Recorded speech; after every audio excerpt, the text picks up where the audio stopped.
With Gametime Picks, we make buying tickets easy by serving up only the best deals on sports, music, and shows. What time is it? It's game time.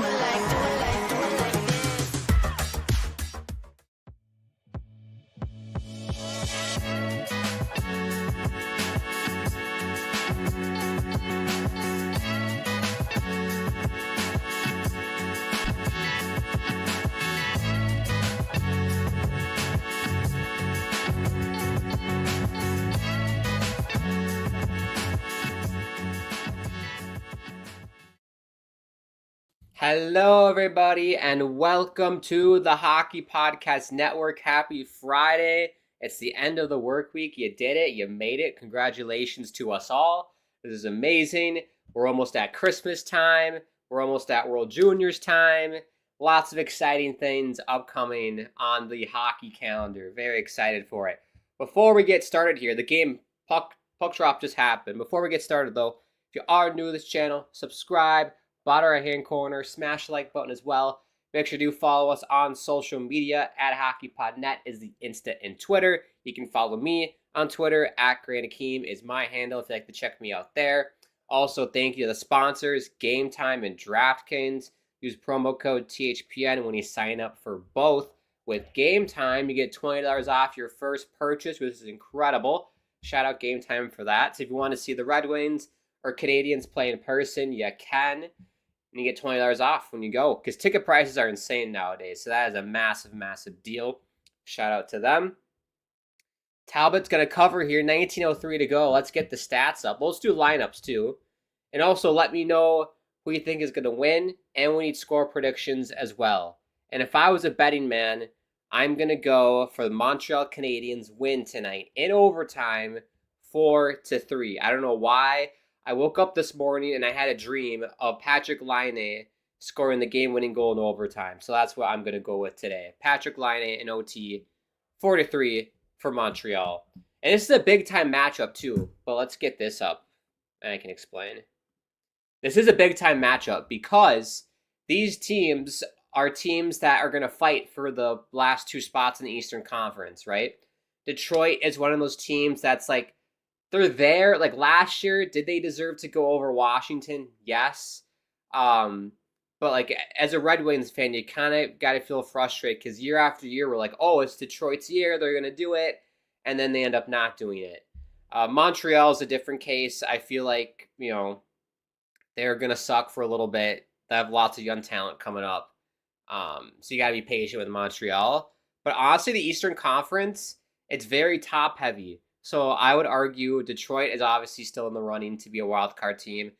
I'd even argue Montreal even has a shot. Do I think they're going to make it? No. But you look at the standings and how many points they need, it's not that far off. If they went on a crazy hot streak, they'd be right back in it. They have, 28 points right now. 36. I mean, they're within, 8 points. So if they have a couple good weeks, everyone else above them keeps sucking like what's been going on. They're in it. So it's very possible. That's the optimistic outlook for Montreal. But realistically, they're not going to make it. But I tell you what, Montreal's a fun team to watch. So I was very happy to be able to do this game today. Happy my schedule worked out. Comments? Any comments here? TNG Noti says, what the Sigma? I have no idea what the hell that means. Jared says, hello, Grant. What is up, Jared? What's going on? Happy Friday. Hope everyone's having a nice Friday night, wherever you are in the world. Really appreciate everybody tuning in. It should be a good one. Like I said, it's going to be a tight game. It's going to be very tight. I'm expecting overtime in this one. These teams are very evenly matched. Give the edge to Detroit, but it's going to be pretty evenly matched game. Oh, it's loose, and Talbot's going to cover with 17:37 to go. One thing I should mention, this is game one of a home-and-home series. This is like college hockey, Friday, Saturday, a home-and-home series. So these two teams will face off tomorrow, but at the Bell Center in Montreal. Should be very exciting. Not only is it a doubleheader for them, it's a doubleheader for us. You got me tomorrow night. We're going to be doing Islanders and Toronto Maple Leafs at the same time tomorrow night, so hopefully you can join me then. That should be a good one. It's always fun when the Islanders and Maple Leafs meet. The Tavares return game, the OG Tavares return game at the Coliseum was something I've never experienced before. I watched that on TV live, like, what was that, 2018, 2019 when that happened? Unreal. I've never seen someone get booed and harassed that much at a sporting event in my life, but it's New Yorkers, so what do you expect? So that should be fun. It should be exciting tomorrow night. Hopefully you can join me then. Hopefully it's a good game. Usually when I do Islander games, they're not super exciting, but hopefully it's a good one. It's in Toronto. The fans will be rowdy, so hopefully it'll be a good one. But let's do lineups here. I'll let you know, of course, if anything happens with the game while we're doing lineups. Let's do the visitors first, the Montreal Canadiens. We got Uri Slafkovsky, Nick Suzuki, and Cole Caulfield. That's a good first line. You got Patrick Laine, who I love. Kirby Dach, who I love as well. And we will do the Kirby Dach dance if Kirby Dach scores. A la Habs Fan TV. Shout out them. We love the Kirby Dach dance. Alex Newhook. Third line of Gallagher, Dvorak, and Anderson. And then you have Armia, Evans, and Heineman. On defense, you got Matheson and Lane Hudson. This weekend we did a stream, and Lane Hudson got his first goal against the Winnipeg Jets. That was really cool to see. Congrats to him. Bright future for Lane Hudson. His brother, I believe his younger brother, by the way, got picked for Team USA and the World Juniors. We can go over that as well. The roster got released. That'll be fun. Savard and Gouli, second pairing, and third pairing is Carrier and Xhekaj. I think that's how you say it. And then Samuel Montembeault and net, who had, his numbers aren't the best. I will say we did the stream against the Jets last Saturday. I thought he had a fantastic game against the Jets. He made some really big saves. One that comes to memory is the save he had against Kyle Connor when Kyle Connor eventually did score on the power play. But the initial save he made, he went to the left post for a one-timer and made a glove save. That was really nice. So we'll see if Montembeault can do good again tonight. Hasn't had a whole lot of action. Only 3 shots for Samuel so far. 5 shots for Montreal. And puck goes out of play, 15:39.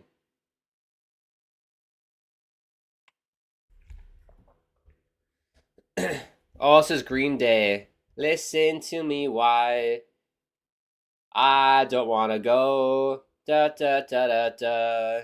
Da da da da da da. I don't know. Oh, what's the title? I forgot the title of that song. That's a good one. For the Detroit Red Wings, you got Tarasenko, Dylan Larkin out of the University of Michigan. Oh, Hudson shot goes wide. That was close. That was very close. Trying to pick top left corner. Hudson will put it in deep. But yeah, Larkin, University of Michigan, very cool to play for his college hometown team. It's very nice. Then you got Mason Raymond. Second line of Alex DeBrincat. Love DeBrincat. Andrew Kopp, also out of the University of Michigan. Patrick Kane as well. I forgot Patrick Kane was on this team. My gosh. Rasmussen, Comfort, Tyler Mott, who also played at the University of Michigan, I believe. And JT Comfort was also at the University of Michigan. If my memory serves me right. That's insane. And then you have like guys like, I remember Kyle Connor, like all those guys were on the same team at once. Like it was, they had an unreal team. Larkin, Comfort, Mott, Andrew Kopp, Kyle Connor. There's an unreal team they had a few years ago at Michigan. And then you have Joe Veleno, Casper the Ghost. Hopefully he's not a ghost tonight. And then you have Fisher. And then, as I said, Cam Talbot is in net. Mixed feelings about Cam Talbot. I mean, he's an all right goalie. I'm not going to say he's the best goalie ever. He's a solid starter. Not going to do anything crazy for you. But I'm very surprised they're not playing Alex Lyon tonight. I thought we'd see some Lyon. I love Alex Lyon. But they're going with Talbot. They're probably saving Lyon for tomorrow. Yeah, those are your lineups. There we go.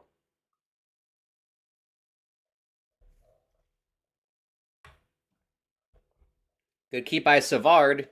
Oh, new look. Good save by Talbot. Montreal, this is a great start for them. Already 9 shots, and we're not even 13 minutes into this game. Very good start for the Canadiens. Very, very nice.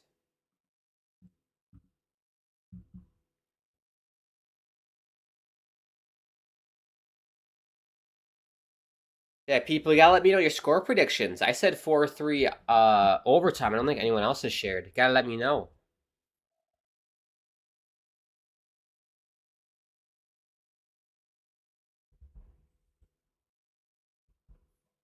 Shot. Oh, they score! That was Heineman, and Cam Talbot is going to want that one back. That's a bad goal to give up for Detroit, and Cam Talbot straight through the wicket, straight 5-hole. That always sucks. As a goalie, when you give those up, that sucks. That really sucks. But nothing crazy. Heineman, simple shot, goes 5-hole, and if I'm the coach for Detroit, I'm rolling my eyes at Cam Talbot. Like, what are you doing? Cover the 5-hole, Cam. Cover your 5-hole. Shut your 5-hole. Actually, I have a Christmas crew neck that says "Shut your 5-hole" on it. I might have to wear that on an upcoming stream. Yeah, dream start for Montreal. 1-0, already 10 shots. Unreal. Absolutely unreal.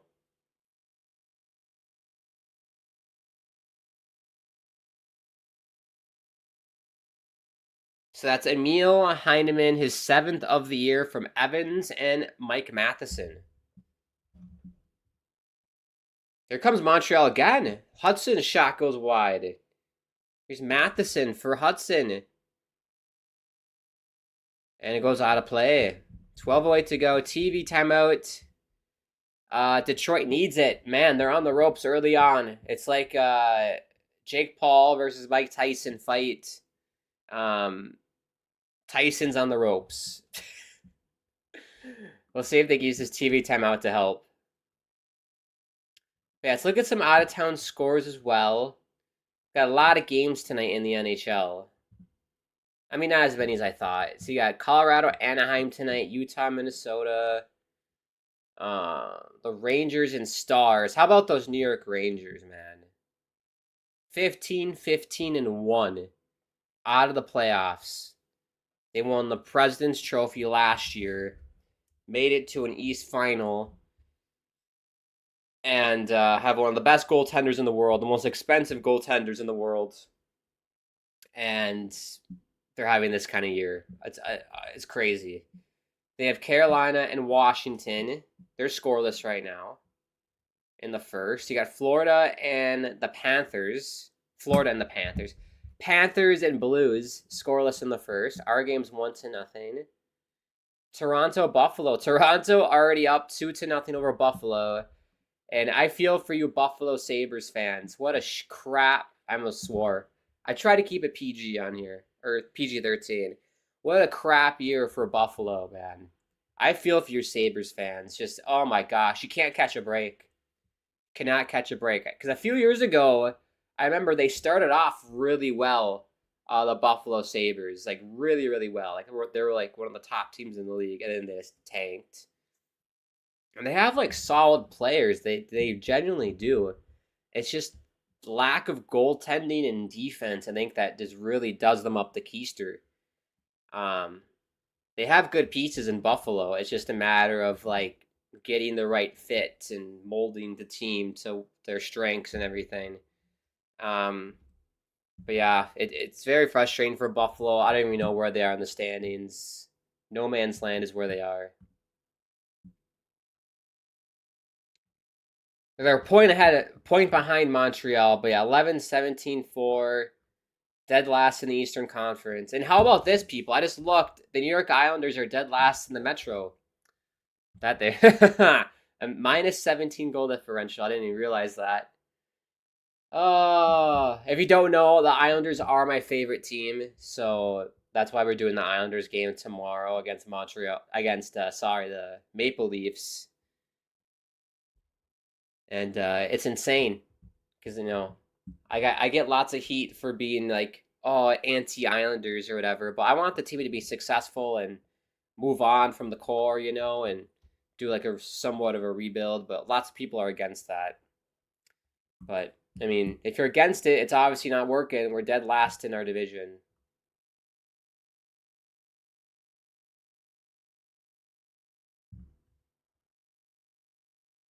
Yeah, I do feel really bad for Buffalo. It's getting worse, man. It's getting really worse.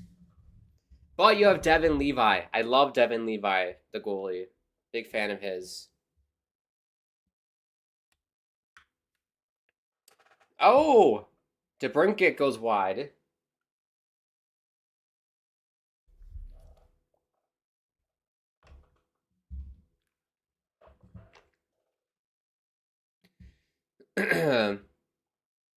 Little flutter knuckle puck by Kopp, and Montembeau's got a cover. Got a shout out again. Samuel Montembeau's leg pads. Those are sick. Very, very sick. So I'm watching the TSN broadcast, right? They just flashed a graphic that says Big Daddy Kane.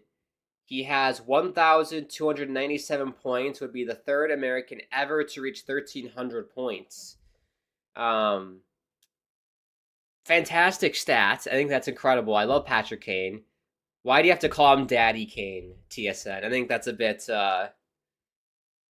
sexual for hockey, for TSN. It's a bit interesting. Daddy Kane. I mean, we'll see. If he scores tonight, I will call him Daddy Kane if he does score tonight. That's my promise.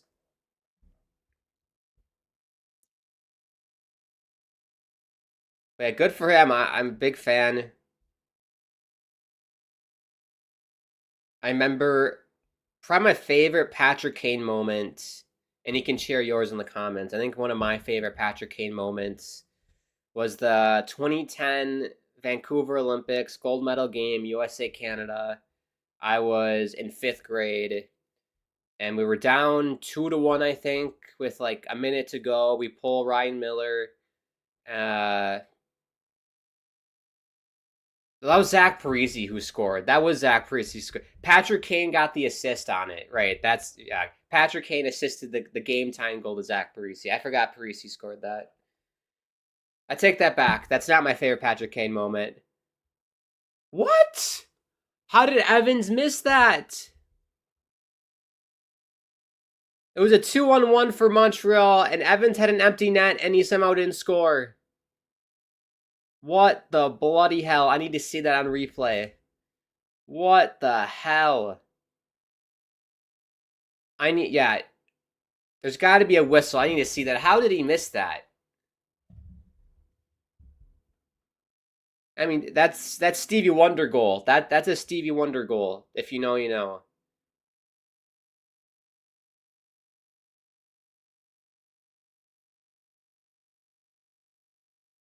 Puck goes out of play. Okay, yeah. Show me a replay TSN of this.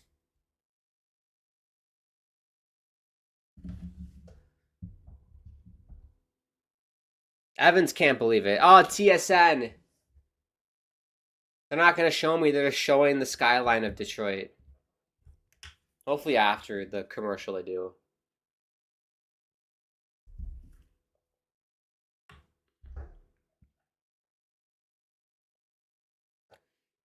Oh my God, Snoop Dogg. He's everywhere. Snoop Dogg. All I see is Snoop. He's on this T-Mobile ad.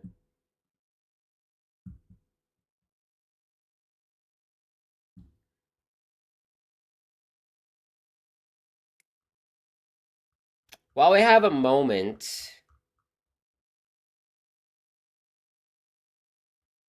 anybody excited for World Juniors? Because I am so hyped. I am so hyped. And I have amazing news. The World Juniors next year are in Minneapolis, is where I'm originally from. We got tickets. We're going to the World Juniors next year, so I was so excited for that. Minneapolis and St. Paul's hosting it next year, so very hyped for that. That'll be so exciting. It's a bucket list item to go. I've never been in the World Junior, so crossing off a bucket list item. Very nice. I've been watching this tournament since I was a baby, so it's very exciting. My other dream is to see the World Juniors in Canada, because I feel like in Canada it's way bigger than in America, obviously. World Juniors USA roster. So yeah, so they dropped the roster.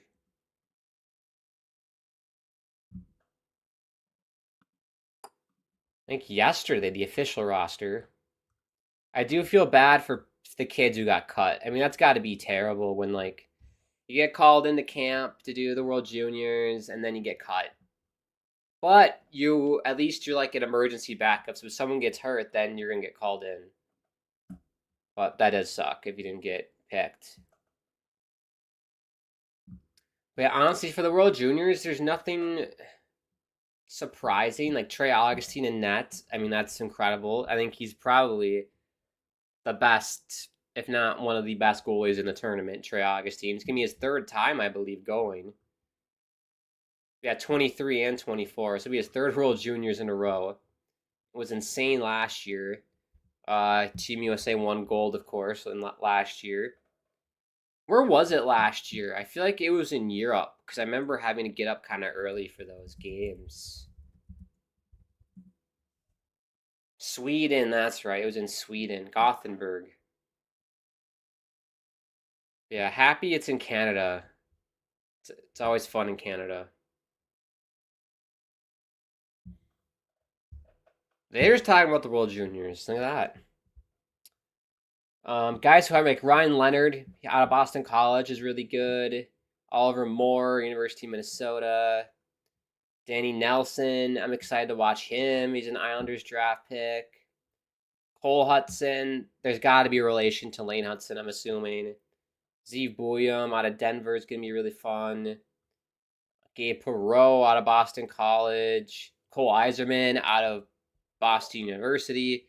I believe he has the all-time scoring record in the U.S. Development National Team Program. So we'll see if he can light the lamp at all. Brody Zemer out of the University of Minnesota. So lots of exciting young talent to watch for the U.S. at least.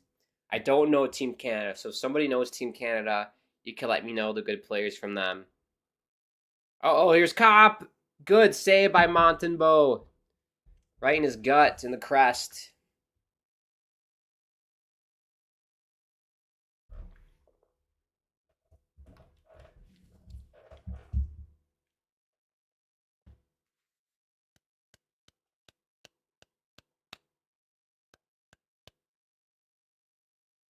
But no, if I had to pick, I mean, it's got to be U.S. Canada our favorites. I mean, I don't know about Finland or Sweden, if they're going to be any good.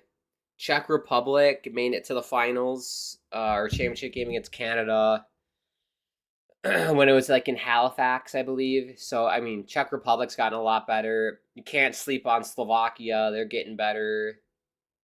They have a very good youth development program in Slovakia. I think Germany. I think that's the crap teams are going to be Germany, and I believe Kazakhstan is in it as well.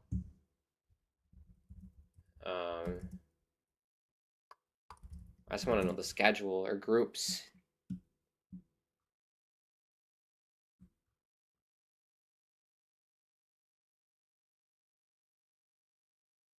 So yeah, I think Latvia is usually pretty bad too. You never know though. I remember, I think was it Latvia? They had this goalie like who stood on his head. They lost to Canada, but it was a really tight game. I forgot the name of that kid's name for Latvia, or was it Slovak? It was one of the Latvias or Slovakias. Oh, what was that kid's name? I forgot. He played college hockey. I don't remember what his name was, but there was one tournament where one of those goalies almost beat Canada, basically. But yeah, I mean, you look at the groups. I would say Group A is probably the toughest. You got Finland, Canada, Germany, U.S., Latvia. Group B, you got Czechia, Slovakia, Sweden, Switzerland, Kazakhstan. I would say Sweden and Czechia are the favorites. Switzerland, they play pretty tough, but you can beat them. Slovakia is like hit or miss. Some years they're really good. Some years they're pretty poor. Kazakhstan is going to be the worst, probably.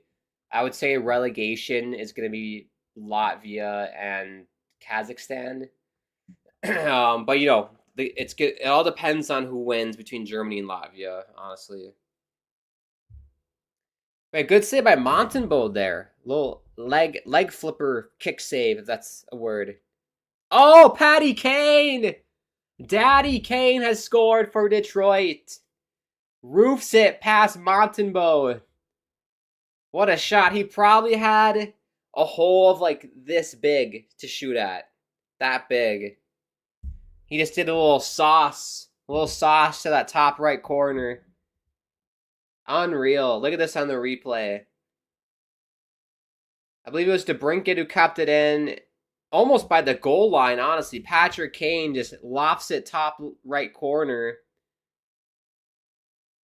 And that's a tough. Yeah, as a goalie, he did the right thing. He went into the RVH to seal the post, but when you go into the RVH as a goalie, you expose that little top of the net, and you like those odds, right? You want to cover as much net as possible. The odds of someone hitting that is very slim. But Patty the Daddy just hit it. And it's 1-1. But yeah, that's tough. Honestly, as a goalie, like you don't know really what to do. Do you stand up and cover the post, but you kind of expose your legs a bit, your 5-hole, or do you go RVH, but you leave the top of the net open? Well, it's one of those plays that, it's hard to read, but I can't blame Montembeau for that. That's a really good shot.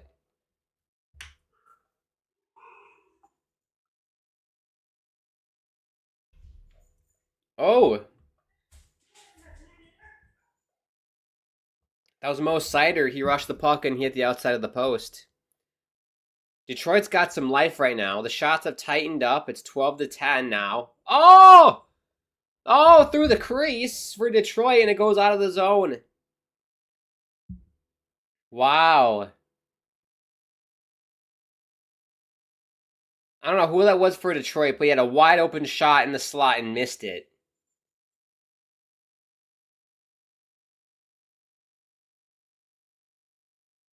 Gustafson will send it down. It'll be icing with 5:03 to go in the first.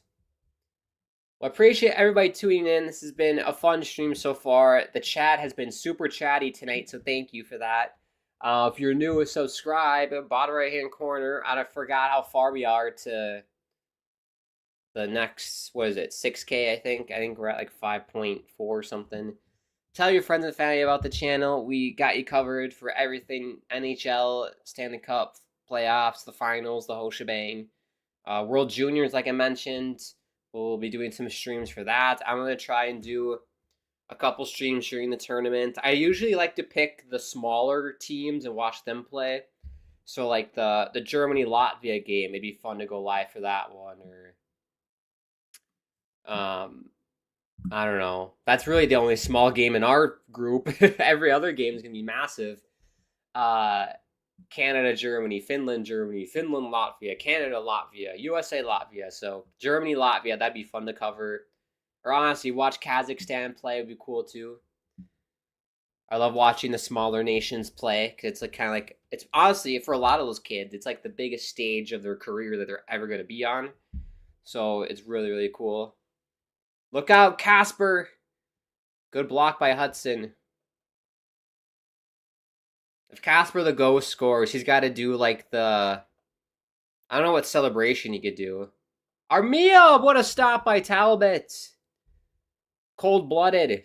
Right in the slot. Again, both goalies have big saves here. 3:44 to go. Still 1-1. Game's definitely opened up a bit from the beginning. Bad giveaway by Evans. That's soft. See, the thing with Montreal, I said this last weekend, they have good pieces, right? They got pretty decent goaltending, you could argue. They really shoot themselves in the foot, though, with like the giveaways, the bad penalties, poor decisions. There's Line trying to cut in, cannot. Good job by Sider. But Montreal does shoot themselves in the foot quite a bit, so hopefully they can clean it up tonight. Look out, 2-on-1. Sherratt! Oh! Trying to find Kopp, could not. Delayed penalty. Montembeau's going to cover. And we have a high sticking call on Montreal. Right when I say they take dumb penalties, they just took one. So Kirby Dach's going to go to the box. We can't do the dance. It's only if he scores. So Kirby Dach to the box. That's kind of a nursery rhyme. Kirby Dach to the box. Kirby Dach to the box. Detroit's on the power play. I don't know if Detroit's numbers are good or not on the power play.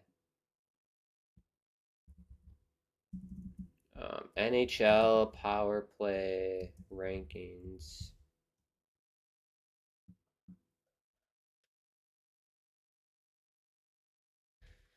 So Detroit's power play, it's actually pretty good. It's 8th in the NHL at 24.7%. Not too shabby. In comparison, Montreal's 14th at 22%. And even more comparison, one of my favorite teams, the New York Islanders, dead last in the NHL at 12.1%. That is embarrassing. The PK, Montreal, 11th in the NHL at 81.1%. So you got 81% PK going up against 24.7% power play for Detroit. You do the math on who you think what's going to happen here. I'm going to say they'll kill it off. But there's the momentum is with Detroit. You can sense it. My gosh, Winnipeg has a 31.4% power play. Nashville, though, they're like one of the worst teams in the league. Best PK. Best PK. They're playing YMCA. They're playing YMCA. Yo, man. Da da da da da da. I said no, man. Da da da da da da da da. Very catchy. Da bum bum bum bum bum. Da da da. What's the lyric? It's all started with the YMCA. I'm disappointed I don't know those lyrics. It's fun to stay at the YMCA. I need to know the history behind that song. Like, why did they come up with that? I've never done the deep dive on YMCA before. Here we go. Detroit to the power play. They're probably going to try and find Kane or Tarasenko. But Montreal does well. They clear it out. Andrew says, hey, Grant. What is up, Andrew? I'm doing pretty well. Had the day off of work, so I got to sleep in and kind of relax. I grinded on schoolwork for a lot of the day, honestly. I was very much looking forward to tonight and watching some hockey. I'll probably, I don't know, get a little workout in after the stream, have some dinner, go to bed, wash, rinse, repeat for tomorrow, because we're live again tomorrow for the Islanders and Toronto Maple Leafs. That'd be a good one. Oh, look at that. Andrew says Leafs are winning 2-0. Poor Buffalo. I said at the start of the stream. Whoa! It bounces, and Montembeau is frozen. And it was on his back, and I wonder if it crossed the line or not. He was pinning the puck on his back to the crossbar. Wow. We're going to need the GDS like they do in soccer, VAR. Did that cross the line? Puck takes a weird bounce. It rolls on his back. Oh, yeah, it's in his neck. It doesn't go in. We're safe. We're safe. That's so weird. It deflects off 2 sticks behind the net. It rolls on his back, like where it says Montembeau, and it gets stuck on his neck. And the defenseman, Gooley, holds the puck on his neck. That's insane. I don't think I've seen that before. Wow. Well, good awareness by Montembeault to just stay still and not move. That's a tough play. Yeah, do not move. Gotta stay frozen.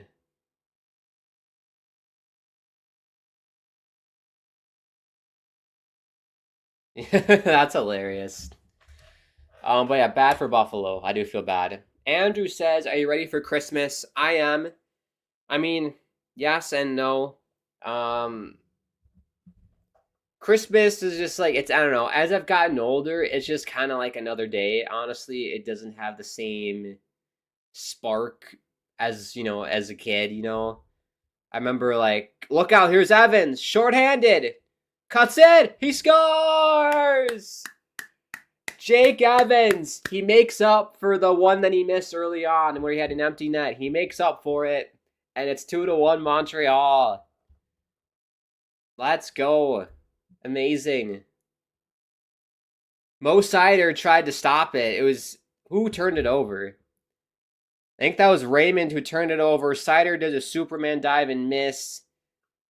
Evans goes fake backhand, forehand, and Talbot tried to go for the poke check. I don't like when goalies do that on a breakaway. Just be more patient.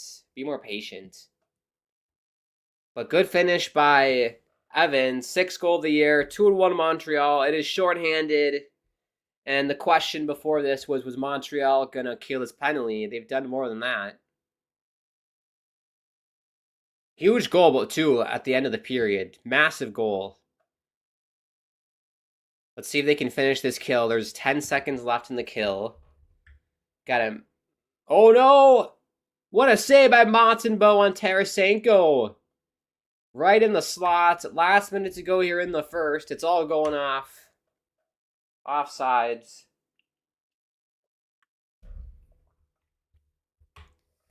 Do not go to commercial. Okay, I thought they were going to commercial. There's 54 seconds left. Do not go to commercial, TSN. You can't. That's against the law. But yeah, Christmas. Nah, I'm more excited about Boxing Day. I love Boxing Day. That's the start of the World Juniors. Gotta love Boxing Day. You're great, amazing. None of us saw that. Saw what? Jared says, let's go Red Wings. Montreal looks horrible, but they're winning. But they're winning, is all I'm going to say. And they're fun to watch. Like, I end up watching Montreal games a lot because they're just fun games. Oh, they score! Jeff Petrie ties the game up at 2. Wow. A C-nice shot from the point. We'd have to see it on the replay, but just a simple clapper from the point and it goes in. Also, do the Detroit Red Wings have the most obnoxious goal song in the league? I think they do. Yeah, puck gets banked off to the point. Petrie shoots it, and it goes through Montembeault. He looked like he might have been screened. Either way, it's 2-2. And I always say the biggest goals are right before the period ends or right when the period starts. Detroit and Montreal get 2 goals within seconds of each other. So big goals for both teams. And it's 2-2. We have an icing call here.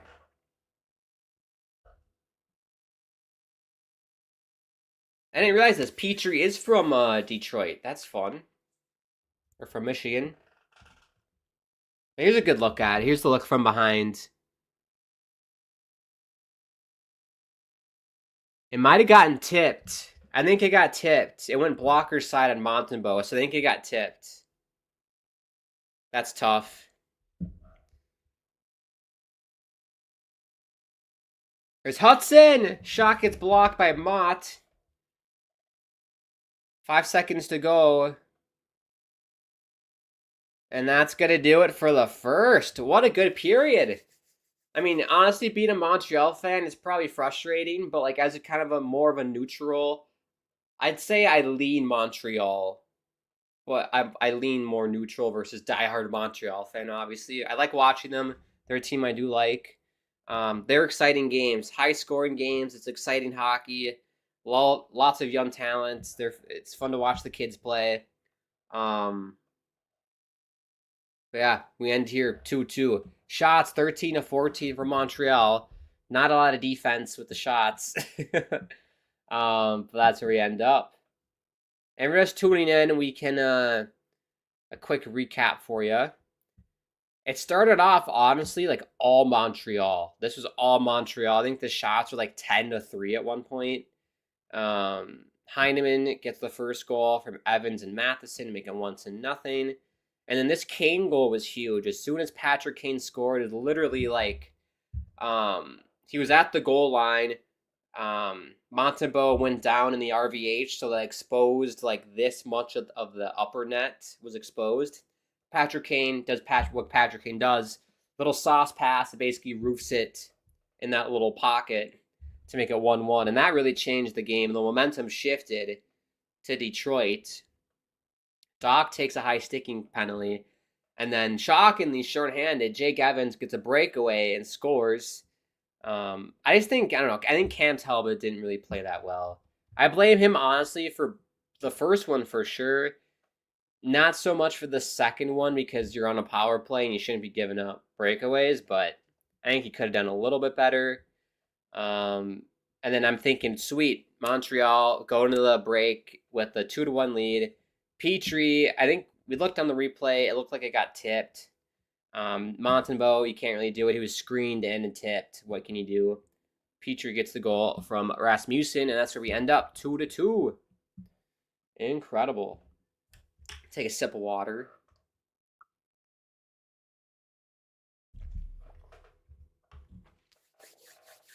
Oh god, I don't like these horror. They show me these horror like movie trailers. I just can't watch it. I don't like horror movies. Let me know if you like horror movies at home.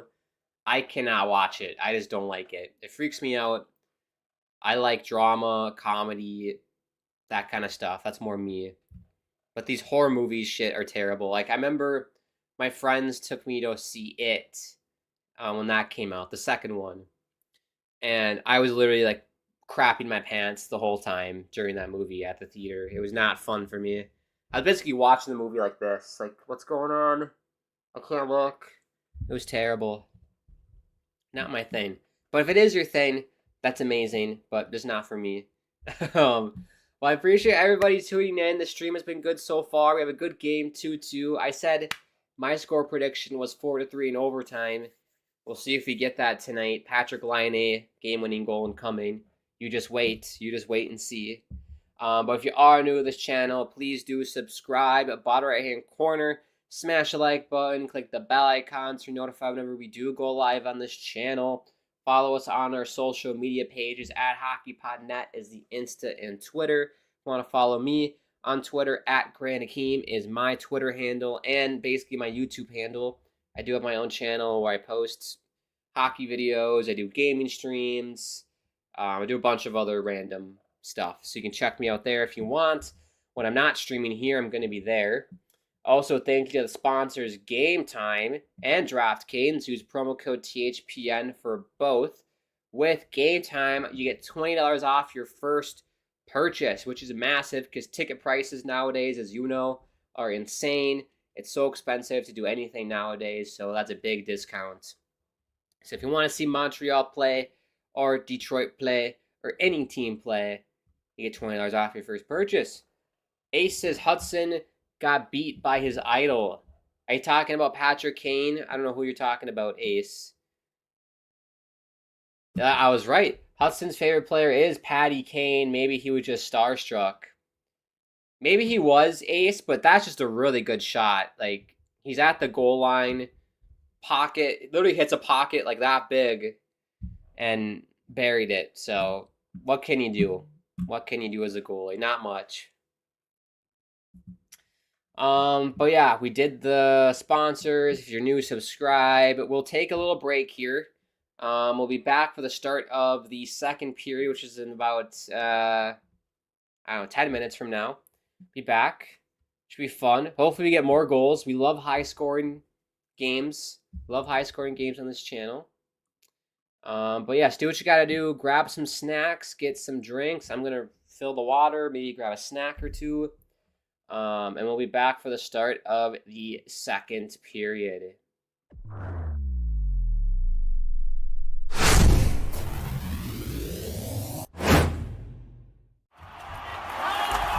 Whether you're looking for courtside or upper deck, opening day or opening night, comedy or concerts. With Gametime Picks, we make buying tickets easy by serving up only the best deals on sports, music, and shows. What time is it? It's game time.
Hello, everybody. We're back for the start of the second period.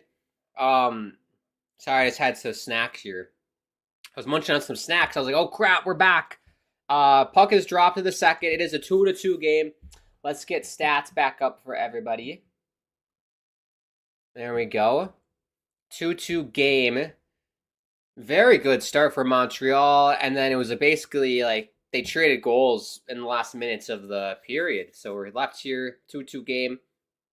Appreciate everybody tuning in. I think everyone else in the arena had the same issue I did. It looks pretty empty. Everyone's still getting snacks and everything at the concessions. Yeah, that I feel like was that a quicker intermission than normal? It felt a lot quicker. I feel like I just started having my snacks. I was like, oh crap, we're back. Next break we'll munch on some things. Here's Hudson. Give it to his D partner. If you're wondering what I was having, it was basically crackers. It was like chips and dip, but they're like healthier crackers. And then the dip I have, it's from a company that calls their dip Bitchin' Sauce. I'm not kidding you. It's called Bitchin' Sauce. You can look it up online. I think they sell it at Target. It's so good. So good. Has the right amount of kick to it. Amazing. So if you're into looking for snacks for like New Year's Eve, Bitchin' Sauce, chips and dip. There you go.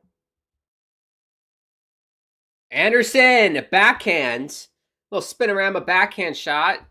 Cam Talbot says, get out of here with the blocker. Get out of here.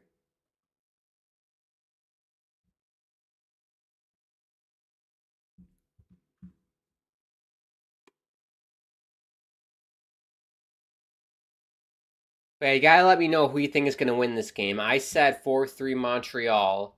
It's gonna be a tight game. But I'm assuming both of these teams are gonna get the loser point, at least. And this is a big game for Detroit. If Detroit wants to make the postseason, these are games that you gotta get 2 points out of. Gotta beat the teams below you. And for Montreal, you look at the standings, and yeah, they're what? Oh, Montembeault. Good save. One-timer chance for Detroit. Montembeault says no. If you look at the standings now, Montreal, 27 points. They are, what's that? 9 back of Ottawa, which that's a lot of ground to make up. Mathematically, they're still in it. But look, Ottawa's hot. Look at Ottawa. 1, 2, 3, 4, 5 wins in a row for Ottawa. And they have like Pittsburgh, Philly, Rangers, Columbus, Islanders. Detroit's about 500, but all these other teams are sucking right now. So it's a good opportunity for Detroit to start winning games, or if Montreal wants to start winning games. That makes things very interesting in the East. But it's still there. It's past Thanksgiving. We're almost at Christmas. I'd argue it's still there for Montreal. If they went on a crazy run, they have a chance. It's slim, very slim, maybe non-existent, but there is a chance if they went on a run. Do I think they're capable of it? That's a different question, but there's a chance. Another penalty by Montreal. Patrick Laine gonna go to the box for hooking. I would say this is bad. However, the last time Detroit was on a power play, Montreal scored a goal shorthanded, courtesy of Jake Evans. So we'll see if they can do it again. I doubt it, but there's a chance. There's a chance. That's the slogan of the Montreal Canadiens right now. There's a chance. Donnell says, what is up, man? See you wearing a Canadiens jersey on the live stream. Home. Is that a blank or is there a player? It's a blank, Donnell, because NHL Shop was having a big discount on jerseys, and I was looking, and I've always wanted a Montreal Canadiens one. And so I was looking, and they had this for only $100. And I looked at the sizes, because I'm a 52 in Adidas. They only had one left, so this was the last one you could get, and a size 52 for Canadians. So like, okay, I gotta get it. It's a sign that I have to get it. So I got it. So yes, it is just a blank. I'm thinking maybe either this summer or maybe next year to get a player on it. I don't know who. It'd be cool to get Carey Price, obviously, put on it. I'm a big Laine fan. It'd be cool to get him on it. I love Lane Hudson. There are a lot of guys who I could get, so we'll see. But I think Carey Price would be amazing, obviously. That'd be really cool. It'd be cool to get Carey Price, then have like the Stanley Cup final patch on it. That'd be really nice. Here we go, power play. Here's Kane! Shot goes wide. And Montreal's going to get it down. We got a minute left here on this power play. 16:05 in the period, if you're wondering. If you want to sync the stream up to the game that you're watching on TV. That's usually how I like to do watch-alongs. You sync the stream to the game on the TV. If anybody needs help syncing, just let me know. I can tell you the clock on my TV here. Donnell says, I saw your live stream from last Saturday with the Jets Adidas jersey, that ugly one. Oh, Donnell. The ugly one, that's like my favorite jersey in my entire collection. That one, Donnell. Turn the lights on here. That's my favorite one, the Royal Canadian Air Force one. I love that one. Well, you won't see it this week, Donnell, because tomorrow we're doing Islanders and Maple Leafs tomorrow right here on the channel. Same time, 7 p.m. Eastern. So I will be wearing an Islanders jersey, probably the white one, so I can match with the team, which usually I like to do. I like to match for the Islanders at least. I just want you to know I have sciatica. Do you know what I do? I do know what sciatica is, Donnell. I actually, look out. Oh, Caulfield and Suzuki were in, but Justin Hall does well. Shout out Justin Hall, University of Minnesota. Scored one of the biggest goals in Gopher history against North Dakota in the 2014 Frozen Four semifinal game. Look it up on YouTube if you get a chance. It's amazing. 0.6 seconds to go. Justin Hall scored to send the Gophers to the Natty Champ game. It was insane. I was in 9th grade at the time. Check it out after the stream. I got excited there. Just thinking about that game got me excited. But yeah, it's down now. I do know what sciatica is. I had a little spell of sciatica this summer. I couldn't goaltend this summer at all because of that. It sucked. It's not like, I don't want to say it's like painful, like if you get like stabbed or like take a shot to your arm or that kind of pain. It's more like a dull nerve pain, right? Just sitting down, it was uncomfortable. Standing, I felt fine though. Whenever I sat down, I felt it. And whenever I tried to like bend over and like reach my toes, that was really painful. But again, it wasn't like a sharp pain. It just felt like a numb, uncomfortable feeling all over like my right waist area behind me, like butt cheek. It's very scientific here. Your right upper butt cheek, the piriformis, I believe is the technical term. But yes, I did deal with that, and it took about 5 or 6 months until it went away. And so now I'm sciatica pain-free now, so I can goaltend again. But yeah, that was terrible. I did lots of yoga, lots of stretching, lots of myofascial release. So if you get a small like ball or tennis ball, maybe something a bit firmer than that, like a lacrosse ball, lie down, you put it on your piriformis, so like right where you're, not your hip, just below your hip, so you're still on your butt cheek a little bit, and to slowly rub it around and massage it. That helps a lot. Do that to both sides. That'll help. Do some stretching, be active. I know it sucks. It's going to be painful, but you got to be active and move it. If you just sit and do nothing, it's just going to get worse. So that's my advice. Move, massage it. If you want to get a massage from like a massage therapist, that'd be great too. I know that helps a lot with sciatica. But yeah, that's probably my advice. Dr. Grant in the house tonight to help you with your back pain. But no, I'm studying health and wellness for school, so I have a lot of anyone has any knowledge or needs any questions about like health, anything health related, I can try and help. I did not take painkillers, by the way. I really try to avoid taking painkillers unless I like absolutely have to, because obviously painkillers are not great for your liver, your body. It's really taxing on your body to take, so I really do my best to avoid it. It was very painful though, very painful. So that's a personal decision if you want to take it or not.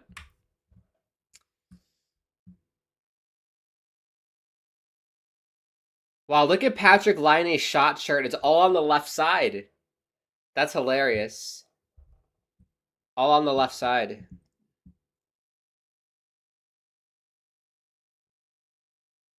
Donnell says, this is actually my 5th week of having sciatica. My mother saw this pills on Facebook to ease the pain or make it go away. It's called Nerve Forte Neural Calm for me when I sleep at night. It's not, so that's not going to make it go away or fix the sciatica. All that's going to do is numb the pain you're feeling. It's going to block the nerve receptors so that connect your brain, so you no longer receive the pain signals that it sends, right? When you're in pain. That's kind of all that those pills are going to do. If you want to take that to be comfortable, fine, but I'd recommend more body movement, more stretching and massaging and all that, because I was able to do it without pills fine. So it just took some time and patience. So just gotta have some patience with it. It will go away. It will get better.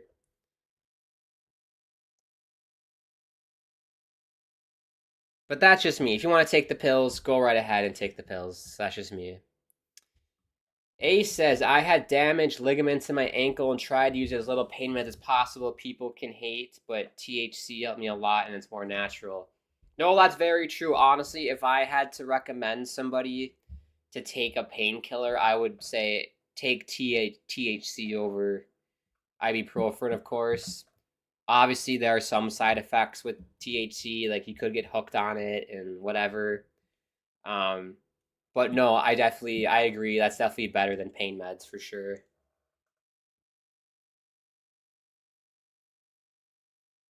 I love how we're talking about medical stuff now. But I've never had a severe injury. Like I played hockey my whole life. I played baseball. I did a little soccer. I'm a pretty active person. I still play once a week for hockey. The worst injury I've ever had was getting my skate sliced when I was a kid in my thigh. That was probably the worst injury. Other than that, I've very lucky. I haven't had anything bad happen to me. Knock on wood. I've had a couple like shot blocks to the ankles that took me out for a game or two, but no like ligament tears or broken bones or surgeries or none of that. None of that. I've just needed stitches for the slicing of the thigh. That was scary. There was also one time at a hockey tournament, I was grabbing my water bottle on the bench, and one of my teammates was going on the ice. His skate sliced like my thumb here, and like I could see bone. And so I played. There's like 10 minutes left in the period. I played the rest of the period with that bleeding out like crazy, like an idiot. And then I went to the doctor. The team, we had there's like a tournament doctor or whatever, and they put like the biggest ass bandage on. It probably stuck out like 2 inches from my thumb. So I have this big ass bandage on my thumb here. I could barely put my glove on. Coach is making fun of me because my bandage is so big. I was able to finish the game though, but that was bad. I didn't need stitches though. That healed shockingly. I thought I would need stitches, but I didn't. I shouldn't say I didn't mean like I saw bone. I just when you get cut, you see like the white skin basically. It's skin. That's how deep it was. So it wasn't like all the way to the bone. It was just like I saw the first layer of skin basically, but it looks white. Matheson's shot goes wide here. We got 10:40 to go here in the period. Shockingly, no goals here. The game, it seems like it's settled down. Lots of defense being played here. Don Ellis says the therapy didn't help me at all, so I stopped. Maybe I go back, but the pills do kind of help. It dies down a little bit, but the pain is sort of there. No, honestly, just get a massage ball and massage your ass, like your piriformis, like I said. That really helps. I do that every night anyways. Before I go to bed, I have a little like stretching routine. routine that I do. And then I massage basically that part. I have a massage gun, so I massage like kind of my whole body with that. Very important to do that. You move the lymphatic fluid throughout your body. Very important. Suzuki shot goes wide. Sider got absolutely cross-checked. There's no call.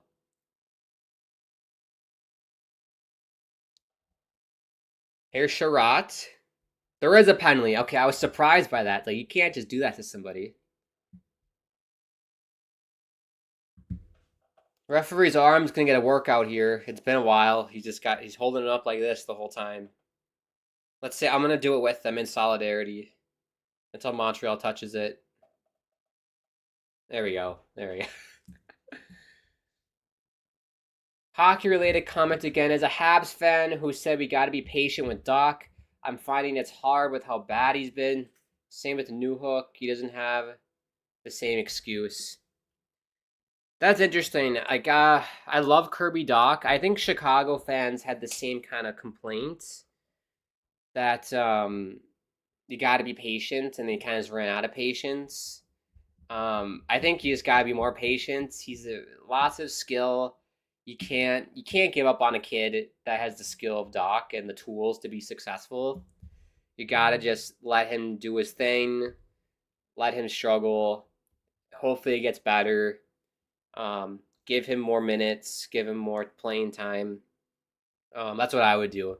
I come from the school of thought of like, if you have a young kid who's lots of talent, but it's maybe not happening right away, have to be patient, give him the tools to succeed, let him kind of figure it out, give him time.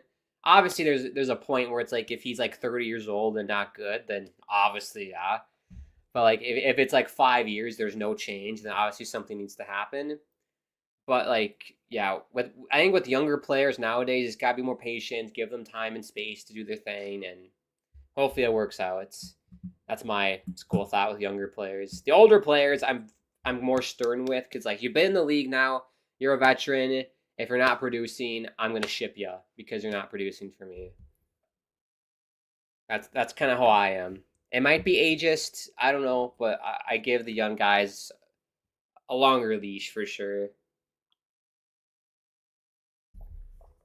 There's more upside in younger players than the veteran players. So I think it was Slavkovsky, am I correct, with this penalty?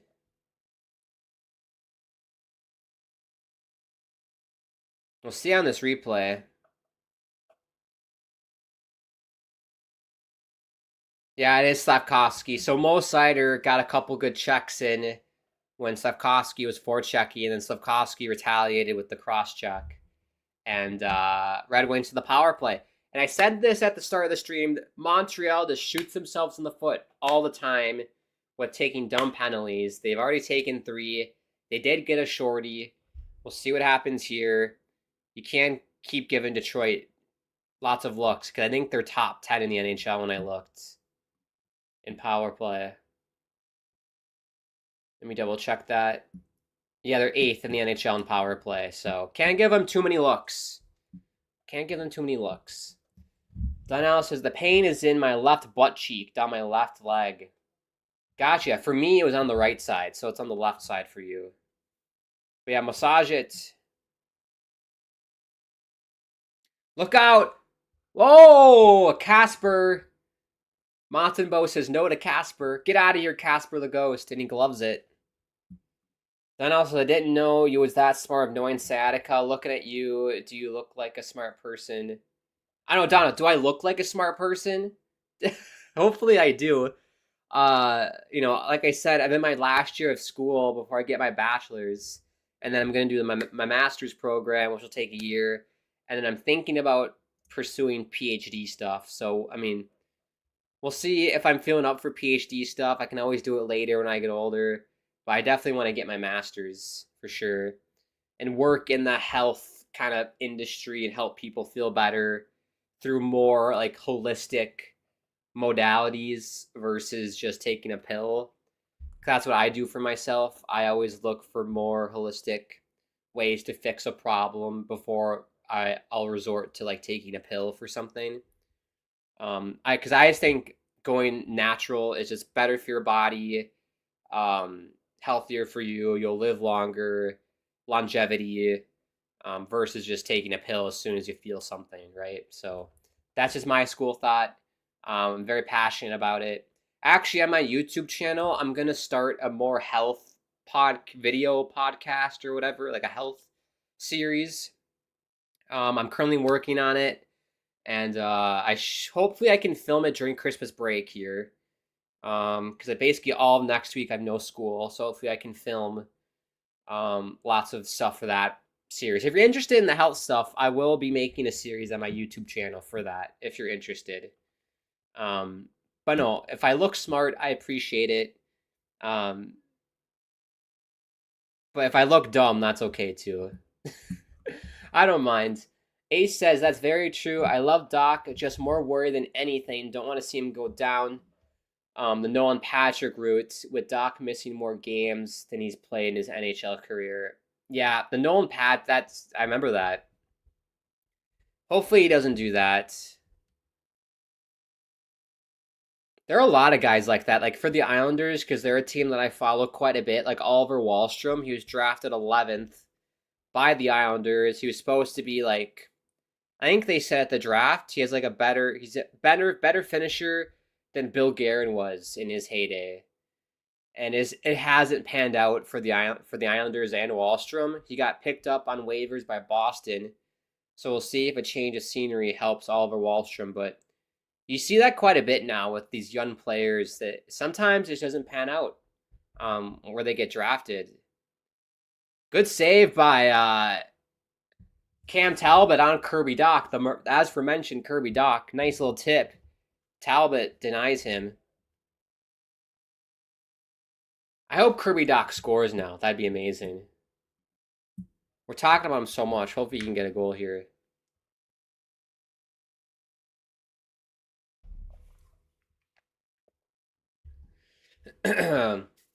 What do you think, Ace? What are your thoughts on Montreal? Because they're a team who I watch like somewhat regularly. I don't watch obviously every single game like I would for like the Islanders, or like the Jets are a team I like too. Canucks, I like them too. So I'm curious, what's your outlook for the Montreal Canadiens in the next coming years here? Do you think they can make a push this year for the postseason, or are you waiting for next year or the year after? Like, how long do you think until they're competitive or cup contenders, if that will happen with Martin St. Louis behind the bench, if that will happen? 5:47 to go. It's 2-2 here. TV timeout.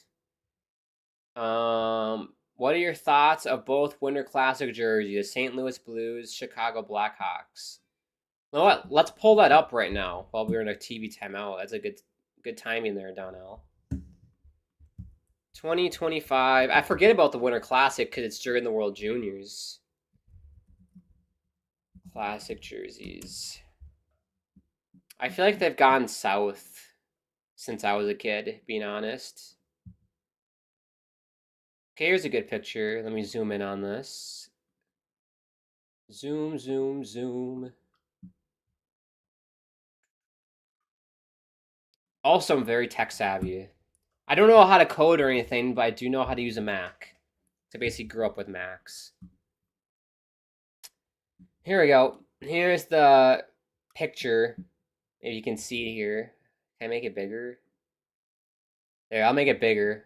You can't see me though. There you go. So that's what they look like. Honestly, not for me.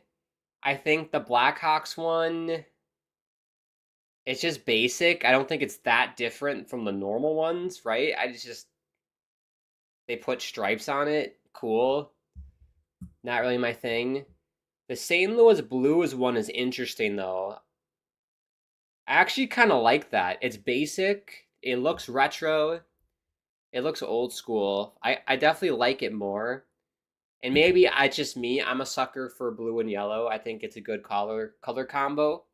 That was the color combo of my high school, by the way, blue and yellow. I definitely prefer the St. Louis Blues one over the Blackhawks one. If I had to give it a rating, I'd give the Blackhawks one like a 5.5, 6. It's just kind of meh in the middle. The Blues one, I think, looks pretty snazzy. I'd probably give that like a 7.5. Pretty snazzy. It could be better, but it's pretty snazzy. So that's what I think. What do you know, Donnell? I'm curious to see what your thoughts are, or everybody's thoughts on the jerseys.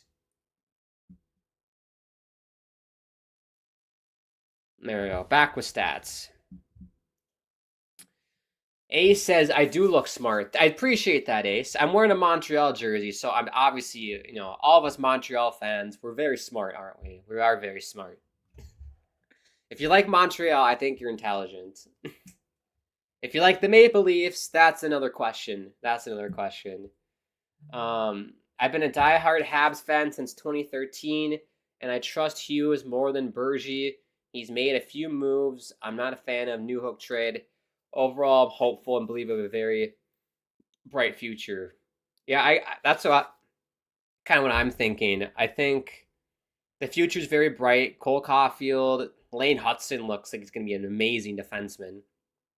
I wonder what's going to happen with the goaltending, because obviously I don't think Montembeault or Primo are the future of like goaltending for Montreal. I wonder who that's going to be. I think they're good filler goalies for now. But future is very bright. I can't believe during COVID they made it to the Stanley Cup Finals. That was insane. Carey Price's last year. That would have been amazing if they would have won it back then. That would have been really cool. But no, I think, I don't know, hopefully within like 5 years, you think they'll be like competitive and make it to the postseason consistently. Because I remember when I was younger, it was always them and the Rangers. I feel like they faced off a lot in the postseason. Canadiens and Rangers. But no, honestly, like they're such a fun team to watch. Like I'd rather watch a Montreal game over like an Islanders game. And I'll be honest, Islanders are one of my favorite teams. But they're just so boring. Like the games are not fun. Montreal games, yeah, like is it great hockey? Like technically speaking, with the defense and lowering the shot totals and whatever, maybe not, but at least they're fun games. It's 2-2 game here. They're going to be high scoring games. You have lots of young talent that you might see a Michigan from Cole Caulfield or something crazy, right? You're not going to see that when you watch the Islanders. You have guys who are skillful, can think out of the box. And I don't know, I like that hockey more in my opinion. We finally have a penalty on the Detroit Red Wings. Finally. Cross-checking, very emphatic call by the linesman, or the referee there. We did that. First crack for this Montreal power play. They are ranked 14th in the National Hockey League at 22%. We'll see what they can do. What's the PK for the Detroit Red Wings? They are ranked, where are they? Yikes, 31st in the NHL on the PK, 67.9%. So this is where Montreal can really expose Detroit here, is scoring power play goals on the special team. So let's see if they can do it. 4:01 to go here. So a goal here would be massive for Montreal to take into the second intermission. But Detroit does well and wins the face-off. And Comfer is going to send it all the way down.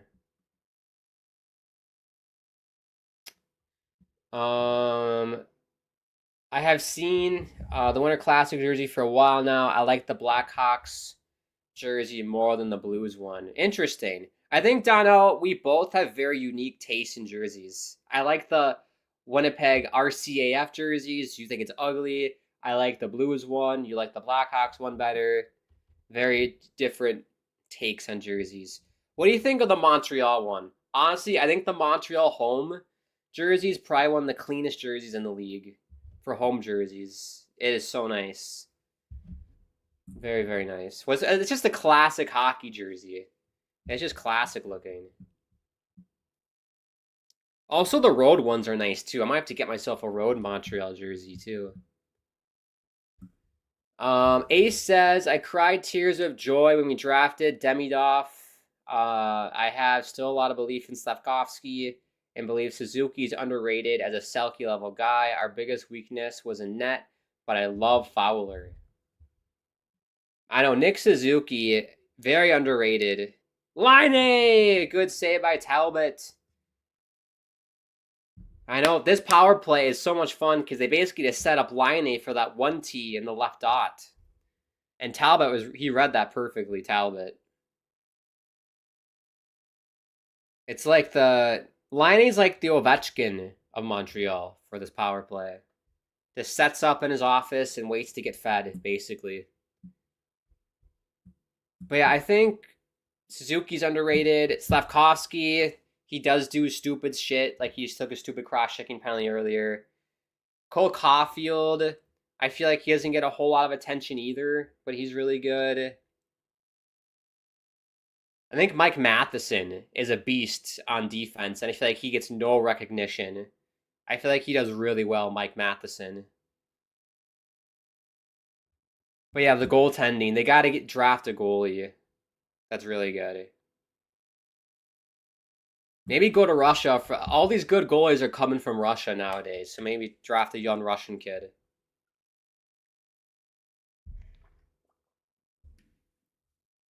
Or, crazy take, what if the Islanders traded Ilya Sorokin to the Montreal Canadiens? That would be insane. Because what if Ilya Sorokin's like, I'm so fed up of this team, I want to go somewhere that actually has a bright future, and he's like, get me to Montreal. I want to be Montreal's goalie and win a cup with them. That'd be insane. That would solve the goaltending issue. But good kill by Detroit. We got $1.50 to go here in this period. Donnell says, I wonder how the Red Wings and Blue Jackets Stadium Series jerseys will look like. I forgot about that too. That's in... Is that in February? And what stadium is it in? Is it in Cleveland? I don't think it's in Detroit. Because I feel like they already did University of Michigan Stadium or whatever, where they play football. They did a outdoor game there. So I'm guessing it's going to be in Columbus. Why did they pick Columbus too? Of all teams, Columbus. Fascinating. I guess it's better than seeing the same team every year, like the Rangers or Blackhawks.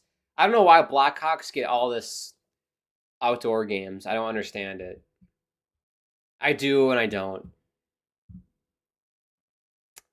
Fowler's our highest hyped goalie. He's great goalie and very good personality. Oh, yeah. I was confused when he said Fowler. Cam Fowler. Yes. Yes. I remember him from Team USA in the World Juniors. Yes.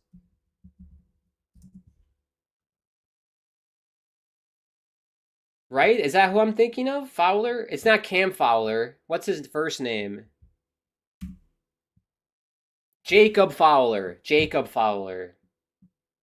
Yes. Yes. I remember Jacob Fowler. He was in the World Juniors last year. He backed up Trey Augustine. And he's in Boston College. Yes. Yeah. Okay.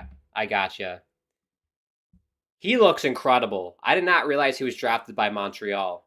That's a good pickup. Excellent pickup. He should pan out. He'll probably pan out a lot like Thatcher Demko did, who also went to Boston College. Demko took a little while, right? Out of college, out of BC. He spent quite a bit of time in Abbotsford before he was the starter. So I'm assuming that'll happen with Fowler once he's done. Give him a few years in Laval, and he should be a stud in this league. Hopefully. But that is it for the second period. We end as we started, 2-2. Kind of surprising. I thought we'd see more goals. Hoping the third we get more goals. Well, someone has to. Someone has to win this game. My prediction was 4-3 Montreal when the stream started. So we'll see what happens here in the third. But yeah, it's definitely going to overtime. This has the game where it's definitely going to OT. And Volokin is doing great in Russia. Let me look him up. Volokin goalie. That's a sick name. Vulcan. Sounds like a Batman villain. I'm Vulcan. He's in the KHL. 931. He's only played 8 games though. 931 save percentage by 8 games. So you think that sucks? Like, and I get it, politically speaking, I can get rid of this. I get it politically speaking why Russia wasn't in like the World Juniors or international hockey or the Olympics, right? Because we all know what's going on with Ukraine and Russia. However, I just have a hard time with the fact that these kids who just want to play hockey, who have nothing to do with the war, who have nothing to do with what's going on with Putin and Zelensky, that they're being impacted by that. I think it's stupid. They have nothing to do with the war. They just want to play hockey. They want to represent. If you want to say athletes from Russia, get rid of the flag, that's fine. But have them play in this tournament. Like the World Junior is such a massive tournament for so many young prospects that you can instantly become the hottest prospect if you have a great tournament within an instant, right? Because everyone's eyes are watching this tournament all around the world. Whereas if you're just stuck in the KHL somewhere, I don't know about you, but I don't know how to watch the KHL from America. I'm sure there's a way, obviously, but like it's not like I can turn on the TV and there's Spartak Moscow playing against whoever. I think that's a soccer team or whatever, Moscow against whoever. You can't do that. And so it really bums me out that Russia hasn't been allowed to play in the World Juniors for the past few years. This is the last year of their ban, so maybe next year they'll be allowed back in. I just think it just throws the whole tournament off because Russia was always like this X Factor team that was really good. They sucked in group play, but they were such a hard out in the quarters, semis, and finals. They were such a hard out. And obviously, what's going on with Russia and Ukraine is terrible. There shouldn't be a war, yada yada yada. But you can't blame the players and basically potentially ruin their careers in hockey because maybe they get exposure, get drafted higher, whatever, right? And so it does annoy me because having Russia in the tournament is just so much fun, so much fun. But I digress with that. I digress. Donnell says the Canadiens jerseys are not bad. The game is where where the Ohio State plays, that stadium. That's cool. So it's kind of like the Michigan Wolverine game that they did a few years ago with Detroit and Toronto. They're kind of replicating that. I wasn't other teams to get outdoor games. Kind of boring seeing the same teams every time, but I guess it's for the views. That's true. The views are the most important thing, unfortunately, when it comes to TV. And I guess YouTube in general, if you're trying to get famous. I personally don't do YouTube to get famous. I'm more about quality and connecting with people, even if it's just one person over trying to get views. But no, why not put Utah in an outdoor game? It's their first year as Utah. Have them in an outdoor game playing I don't know, Montreal or I don't know, a team that doesn't get outdoor games that often. That'd be more fun. Ace, Jacob Fowler, Yevgeny Volkin, Jacob Dobbs, who was already in Laval, are probably our top 3. But for me, Fowler's skill and personality are just almost bust-proof. Lord, hopefully it doesn't age bad. No, I agree. I think Fowler is going to be a tremendous goalie. Give him time. I don't know how long, if he's going to stay all 4 years in Boston College, though. I don't know. I think he's a sophomore. Yes, he's a sophomore at Boston College this year, so I would assume he would stay till he's at least a junior. Um, Maybe he'd leave early. I don't know. But if I'm trying to remember Thatcher Demko, I think he stayed all 4 years for Boston College and then left. So we'll see what happens with Fowler. Take your time. Honestly, play all. I'd say play all 4 years of college hockey because why not? No rush. No rush for him. And then I agree, especially like Michkov, Demidov being robbed of a massive part of hockey for most kids because of political choices that don't involve them. I know it sucks. Like I get it for the first year, fine, but like it's been three. This gonna be like the third or fourth World Juniors without Russia in it, and it's just like, come on, like freaking Kazakhstan. Kazakhstan is in it. Like, come on. I'd rather watch Russia play over Kazakhstan. But I mean, it's tough. It's a very tough position. It is the last year of their ban, like I said. So hopefully next year they're allowed back in. But on the flip side, it's nice seeing like you have like guys from Kazakhstan. It's not like they don't get in this tournament that often, right? So it's cool for them, for those kids to get the exposure to play in this tournament. You know, kids who wouldn't make it if Russia was in it. So from that perspective, it's cool. But you got to have Russia in it. There so many great hockey players. It ruins the balance of the tournament, in my opinion. Got to put them back in next year when it's in my hometown, Minneapolis and St. Paul. And I'm going to it, by the way. I got tickets to go, so I'm very excited for next year, World Juniors. Utah versus Montreal, newest versus oldest. Imagine the marketing chances. I think that'd be fun. Utah versus Montreal, outdoor game in Montreal. I don't know what stadium you could put it in Montreal. Do they have a CFL team? Yeah, the Alouettes. Have it where the Alouettes play. What's it? At the Olympic Stadium?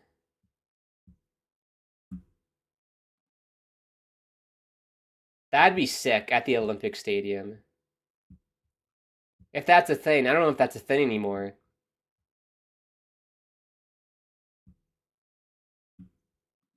I don't know. Get an outdoor game. Get an outdoor game in Montreal. I'd love to see it. Well, all right. Let's take a little break. I'm gonna munch on some more snacks here. We have like, I don't know, less than 10 minutes for the start of the third. I appreciate everybody tuning in. If you're new, subscribe. Bottom right hand corner. Like the video if you're enjoying yourself. Share the video out with people who want to tune in to this game, 2-2 game. We'll do a scoreboard update once we come back from the break. What's going on around the league. Lots of games going on tonight. Make sure you do follow us on our social media pages at hockeypodnet. It's the Insta and Twitter. You can follow me on Twitter at Grand Akeem is my Twitter handle and my YouTube channel handle. You can check me out there when I'm not streaming here. I do my best. I haven't streamed in a long time on my channel because of school. But during this Christmas break, I'm doing lots of recording, filming, streaming, all that jazz. So you can stay tuned for that on my channel if you want. Also, thanking the sponsors, Gametime and DraftKings. Use promo code THPN when you sign up for both. With Gametime, you get $20 off your first purchase. So if you want to see the Canadiens or Red Wings in person, you get $20 off that purchase, which is very nice because tickets are very expensive. Ace says, my new favorite hockey channel. Amazing. We love it. I'm going to try and do Montreal games as well because I mainly like to cover the Islanders, the Jets, Canucks, and I'm going to chuck in Montreal as well. So I will definitely keep that in mind when I'm scheduling when I want to go live to do some more Montreal games because I do love watching them, and why not watch it with all of you lovely people at home? Definitely should do it. But tomorrow, don't forget Islanders and Maple Leafs will be live tomorrow for that game, and we of course will keep I keep in tabs with all the other games going on, so we can of course talk Montreal or any team honestly that's going on at the same time. Because I think Montreal and Detroit play tomorrow at the same time as well. So we'll keep tabs on that game as well. So that'd be good. I'm saying as well as a lot, which means I need to take a break. A says the Canucks are my number 2 team. Same. I'd say Islanders. Actually, I'd say Islanders are first. Jets, Canucks are tied for second. And I'll chuck in Montreal as like third. Or I guess that'd be fourth. Third or fourth or whatever. But yeah, let's take a break. We'll be back in about, I don't know, less than 10 minutes for the start of the third period. Get some snacks. Do what you got to do. Stretch the legs. Stretch those legs.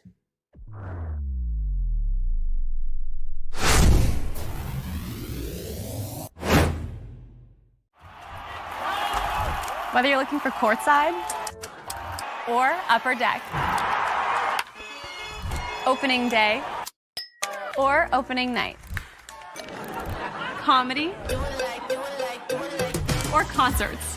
With Gametime Picks, we make buying tickets easy by serving up only the best deals on sports, music, and shows.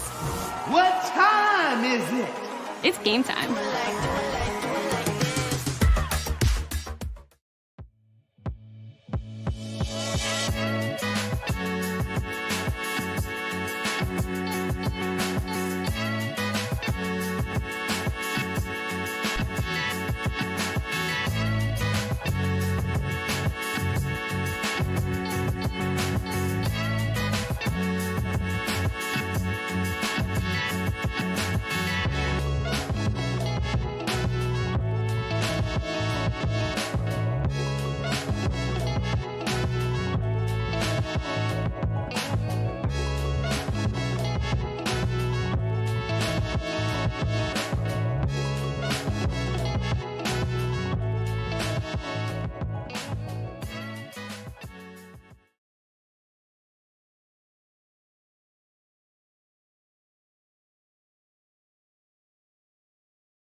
Hello, everybody. We're back for the start of the third period. That was quick. Very quick intermission. Puck is down. 2-2 game. Shots a bit skewed towards Montreal, 24-18 for the Habs. We'll see what happens here. Let me know what you guys think is going to happen here. We head into overtime. Is one of these teams going to steal it late here in regulation? I think we're heading to overtime. I think both teams will score a goal apiece. We'll head to OT, and then Patrick Laine will get the OT winner for Montreal. My prediction. And this should be fun. They play tomorrow night, like I said before, so this should be a fun home-and-home series a la college hockey if you live in the States. This is what they do in college hockey. Friday, Saturday. Home and home. If you're in the same state, they usually do home-and-home series. But yes, I appreciate everybody tuning in. Happy Friday. You made it to the end of the work week. Let's go. Pound it. Yes. Amazing. If you are new, subscribe. Bottom right-hand corner. Like the video. All that jazz. Follow us on social media, like I said before. Thank you to the sponsors, of course, Gametime and THPN. Use that promo code. Very important, especially for Gametime. THPN, the same promo code for both. Here comes Newhook. I'm seeing an advertisement for a pizza place in Montreal that looked really nice on the boards, the digital ad boards. Gotta love digital ads. Nothing better than watching a hockey game with digital ads, in my opinion. I just love digital ads. If you couldn't sense my sarcasm, you gotta get that looked at. That was the most sarcastic thing ever. Andrew says, I'm taking a break from YouTube for a bit. What's going on, Andrew? How's the game so far? It's been a pretty good game. 2-2. Oh, they score! And it's Tyler Mott, the ex-Michigan Wolverine. And Detroit takes the lead, 3-2. And here comes the most obnoxious goal song you ever heard in your goddamn life. Nah, nah, nah, nah, nah, nah, nah, nah. That's ridiculous. Someone should go to prison for that. That's the goal song. Nah, nah, nah, nah, nah, nah, nah, nah, nah. Ridiculous. That deserves jail time, picking that goal song. That's 2 years of jail time. But yeah, it was a good little give and go between Mott and, I don't know, who was that? Raymond? I don't think it matters. It's 3-2. Nothing Montebo can do about it. Nothing Montebo, honestly, could have done about any of these goals these days, or in this game. Nothing he can do. First goal was, I forgot, what was the first goal? Trying to go into my, the Patty Kane, he roofed it. He had this much to shoot at Patrick Kane, and he hit it. The second goal was tipped. That goal was a backdoor play. That's on the defense. We'll see if Montreal can respond here. They have not played a horrible game.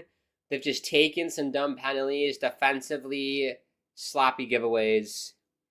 But Detroit, they have the same issues. So, and Cam Talbot has not looked that great tonight, I'll be honest. He's definitely beatable. Here's Kasper. Valeno to the Kasper. He's behind the net. Goes to the front. Good poke by Montembeault. But to answer your question, it's a fun game. Like I always say, watching Montreal is just fun. Fun team to watch. I'm having a good time with everybody. Are you being healthy these days? I try to be, Andrew. I eat. This is going into my diet. I do choose to eat a plant-based whole food diet. I try and get exercise every day when I can. I was not able to yesterday because I was so busy from work. I worked longer than I normally would. So I just Casey came home and slept in today.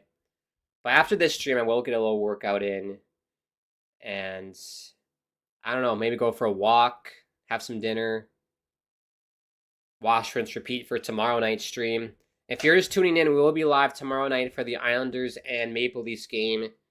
Same start, 7 p.m. Eastern. Make sure you tune in for that one. John Tavares against his old team. So it's always a good one when those two teams play against each other. And I knew I had to go live for it in case anything crazy happened. And it's been about a month and a half since I've done an Islanders game, so I feel like I need to do my due diligence and go live for it. Patrick Kane! And it's covered by Montembeault. I love his pads and helmet setup, Montembeault. It looks very clean. But I hope everyone else is being healthy. Same to you, Andrew. Ace, the frustrating defensive breakdowns. Exactly.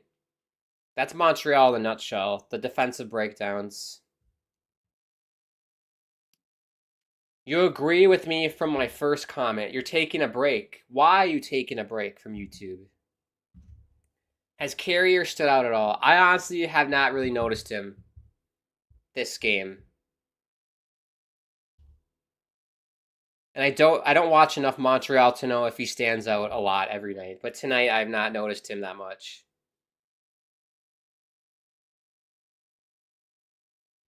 But yeah, it's a must-win for Detroit. I said this earlier. If you want to make the postseason, if you're the Detroit Red Wings, you got to beat teams like Montreal, Buffalo, I don't know, Ottawa, Islanders. I mean, the Rangers now, Philly, Columbus, Pittsburgh. These are the games that you got to win. These are the 4-point games for these teams. So must win. And you'd rather do it in regulation than give Montreal loser point. But would it really matter? I don't think Montreal's going to make it to the postseason today. Or the postseason this year. So it's probably not the biggest deal in the world if they do end up winning in OT or a shootout. It's his first game with Montreal. Oh, honestly, I've not noticed him. I'm surprised they didn't tell me that on the broadcast, that it's his first game. I must have missed it. I've not noticed him at all. Is he supposed to be really good, Ace? Here's Fisher with it for Detroit. Can't put it in deep. Yeah, if you're the Detroit Red Wings, dump and chase, cycle the puck, get pucks on net, keep the game simple, make Montreal score on you, make them open up. Here's Kirby Dach behind the net. Gets bodied pretty hard there. And Sherratt's going to come away with it for Veleno, and he'll send it down. 14:35 to go here. 14:35. Andrew says, I have a cold. Being in December now, I'm all good. So my parents as well. I was in YouTube too much these days. Well, I hope the cold that you're having gets better. Drink lots of water, rest up.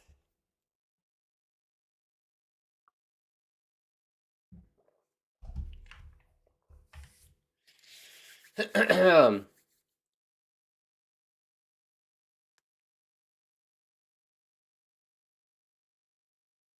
sucks. I got sick around like October. Got a hand pass here. I got sick around October, and I was sick for like a week. I normally don't get sick for that long, but whatever's going on this time of the year, it's always rough.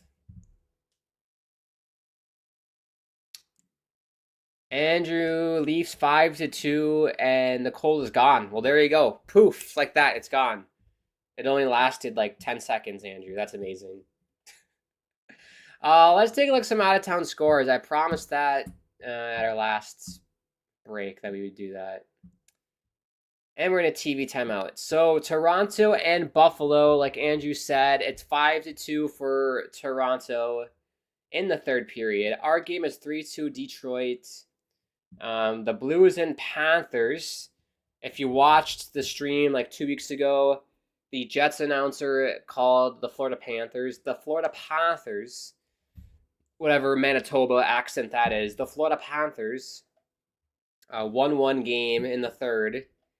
That's a tight one. The Capitals keep winning. I don't know what's going on in Washington, D.C., the nation's capital, but something's a brewing, and they just keep winning. It's unreal. They did a little soft rebuild the past few years, and it's working.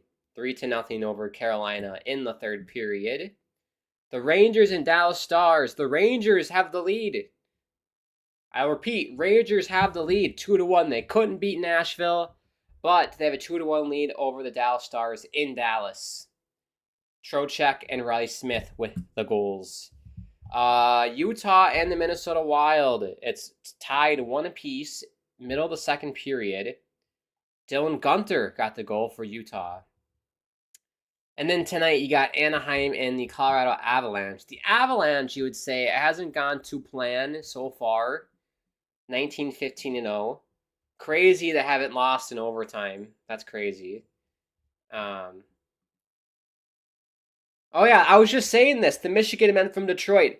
Andrew Kopp, DeBrincat, Larkin, Mott, Petrie. Petrie didn't play for the University of Michigan, but Larkin, DeBrincat, Mott, and Kopp. Actually, DeBrincat wasn't on Michigan either.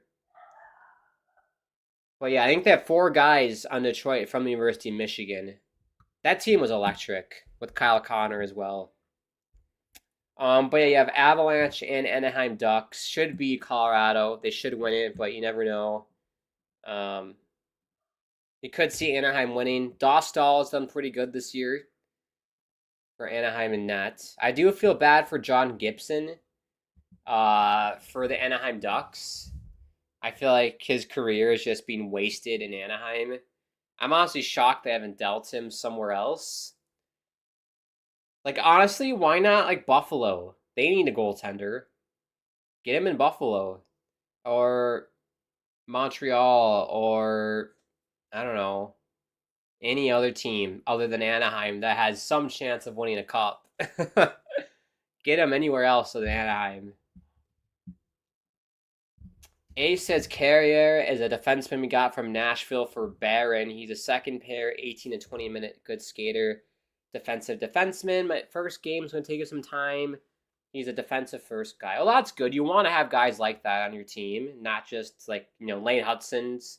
You need guys who can play defense and stay home and play defense and don't rush the puck that much. But that's right. I forgot Carrier. He's from Nashville. That rings a bell for me. Yes. But yeah, I haven't noticed him a lot, which honestly is probably a good thing because that means he hasn't made any mistakes playing defense because I would have noticed if he did. So it's probably a good thing that he's been silent tonight. Got an icing call with 13 minutes to go. Montreal's going to need a sneak one here. My plan is coming together, though. I said 3-3. Lion A's going to win it in OT. The plan's all coming together, people.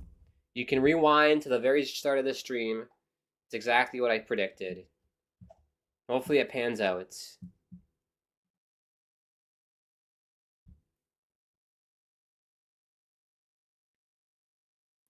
Referees are discussing with Mike Matheson, who is a beast, like I said. Matheson's a great defenseman.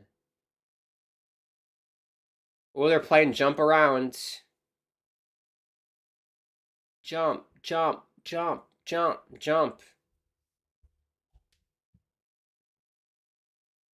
Jump around. Jump, jump, jump around. Face off in front of Montembeault here. Good win for Montreal.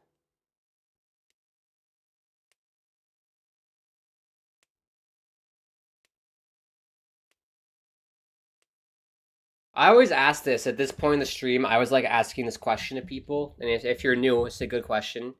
You can answer it if you want. As of right now, if you look at the standings, what team is your favorite? Whoa, it's loose! Talbot's gonna cover.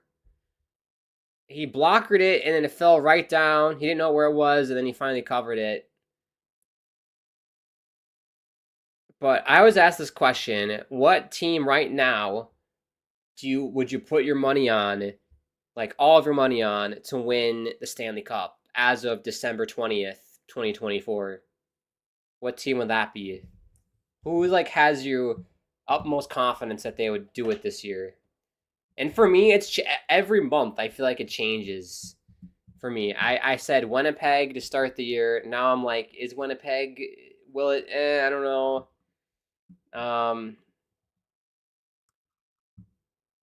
It's hard. It's hard to go against Florida. They have a stacked team, but making it 3 years in a row to a final is very difficult. I mean, Washington, I mean, I can't put it on Washington. On the West, you can't. The Wild, you can't put it on the Wild. They've never been there before. I mean, there's Winnipeg, obviously, and you have the Golden Knights who have been there before. But honestly, I think the LA Kings are like kind of my sleeper pick that are going to be very dangerous come postseason. Like you look out for the LA Kings. I think they have a chance to make a deep run. Maybe not win it, but there's a chance to have a deep run. Toronto is Toronto. They're gonna get bounced probably by Boston or some team. They'll find a way to lose. New Jersey, I don't know. They're not really proven. Like a lot of these teams who are first right now are not proven winners, besides Florida. So who knows? But I don't know. As of right now, I'd go Winnipeg. I trust Winnipeg. I'm biased, of course, but I trust Winnipeg. Here comes Montreal. Armia can't get it to go. Shot. They score! Jack Guy scores at a 3-3, and we're tied. Let's go. First of the season for Jack Guy. And we're tied, and the plan is coming together, like I mentioned before. Yes, I'm like Mr. Burns from The Simpsons. It's all coming together. Ha ha ha ha ha ha ha. Yes. Exactly. 3-3 game. Get this puppy to OT and set up Patrick Laine, please. But yeah, just a simple shot. Like I said, Cam Talbot's had a rough night tonight. He can't save the simple shots. And that was a simple shot by Jack Guy. And I think it either went 5-hole or through his blocker.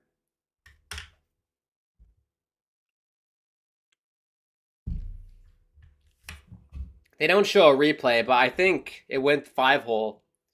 And Cam Talbot again. And looks like Jake Evans, he ran into the boards with Patrick Kane, and he's in the bench. So we'll keep you updated on Jake Evans' status. He's down the tunnel. I'm not sure for what. Hopefully it's nothing serious. It didn't look like he got cut or anything, so maybe some discomfort from crashing into the boards. I don't know. But 10:44 to go. It is a 3-3 game in downtown Detroit.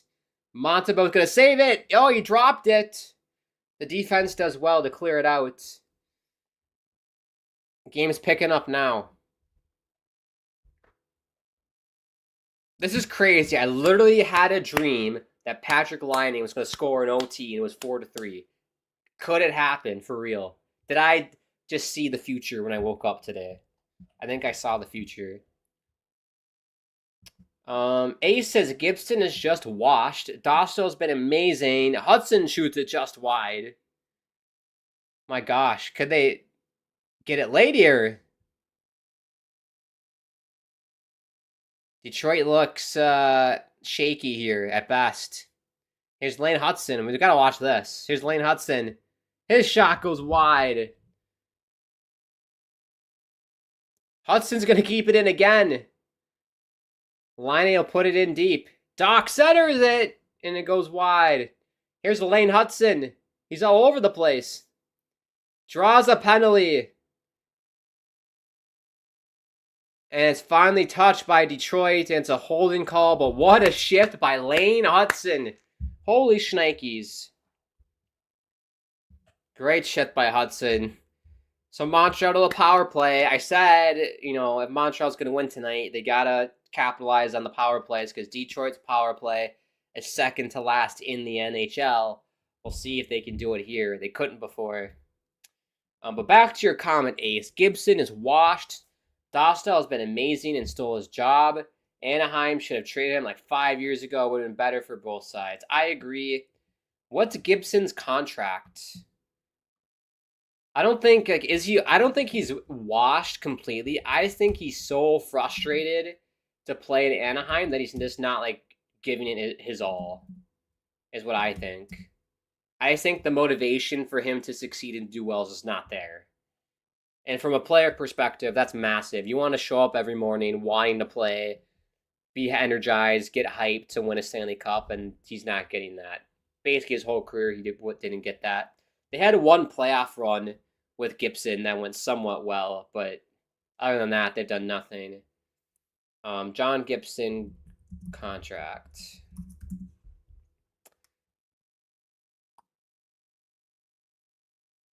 So John Gibson, he's on year 6 of 8, a $6.4 million contract a year. That's a bit overpriced for John Gibson, and he's 31 now. Yeah, I mean, no team's gonna take that, man. No team's gonna take that. They basically gotta wait until he's a free agent in 2027. He'll be 33 at that point, and you basically would just sign him, hopefully under 5. I mean, I would be like, hey, John, I'll give you 3 to 4 million, and you can help my rookie goalie into the league. That's kind of going to be his role. Basically be the veteran to help the rookie goalie get acclimated and everything. So, I mean, honestly, Buffalo should do that. Why not? Have John Gibson help Devin Levi into the NHL. Sign him to a $3-4 million a year contract. Why not? Help him out. Ace, but I agree, Ace. They should have dealt him a long time ago when he had more value. He doesn't have a lot of value now. He's basically just gonna be who's the guy in the Lord of the Rings? Gandalf. He's gonna be the Gandalf of goaltending for a hockey team. Basically is what he's gonna do now. Ace says cop-out answer, too early to tell, but you like New Jersey. I was harsh on New Jersey to start this year. I didn't think they would do this well this year, but they've proven me wrong. My problem for me is that they just don't have a lot of successful playoff experience with this core of players that they have now. And I think that's important, but who knows? We'll find out in a few months. New Jersey has a deep forward core. Markstrom. Yeah, I forgot about Jacob Markstrom. That's a good pickup for them. Because goaltending was an issue last year. Markstrom can lock it in and be elite. That defense is deep with the best shutdown pairing this year. Florida wasn't proven until they won. There you go. That's fair. That's very fair. Let's go. Yep. Anyone games, please, Montreal. Exactly. Alex says, come on, Montreal. What's your opinion on the Canucks? I love the Canucks. They're probably they're tied for second of my favorite teams. It goes Islanders, Jets, Canucks are tied, and then Montreal, I would say. The Canucks, they did well with Lankinen. I thought Lankinen was incredible in net for Vancouver. They did a really good job holding the fort down till Thatcher Demko was healthy. But yeah. Oh, they score! Patrick Laine! He's done it! It wasn't in overtime, but Patrick Laine, for right now, has the game-winning goal on the power play. And they're playing... What song is this? Why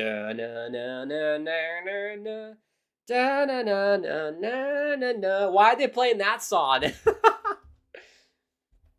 Feel like I should get in the bed here. What's going on with the music in Montreal tonight? Or in Detroit? My goodness. I should probably take off these clothes. But yeah, Patrick Laine gets it.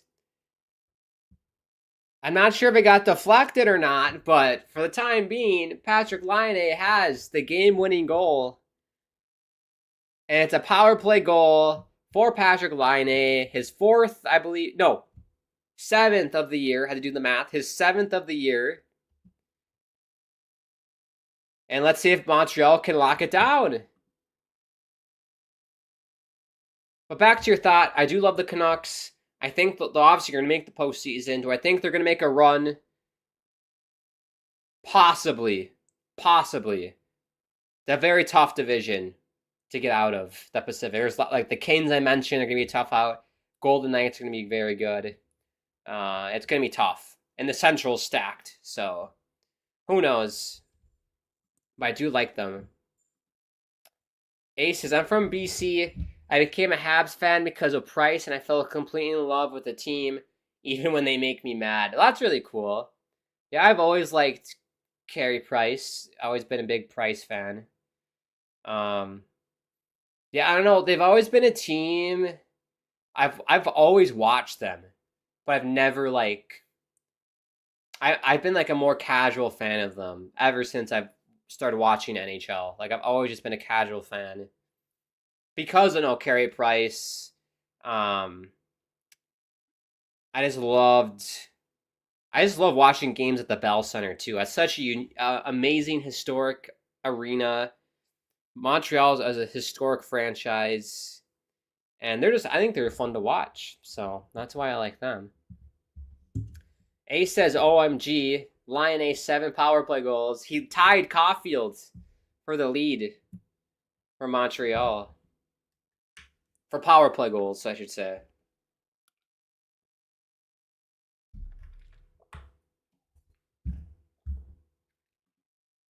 Denali says, hi, Grant. What is up, Denali? Greetings from, I forgot where you are. Somewhere not in North America, I know that. But hope you're doing well.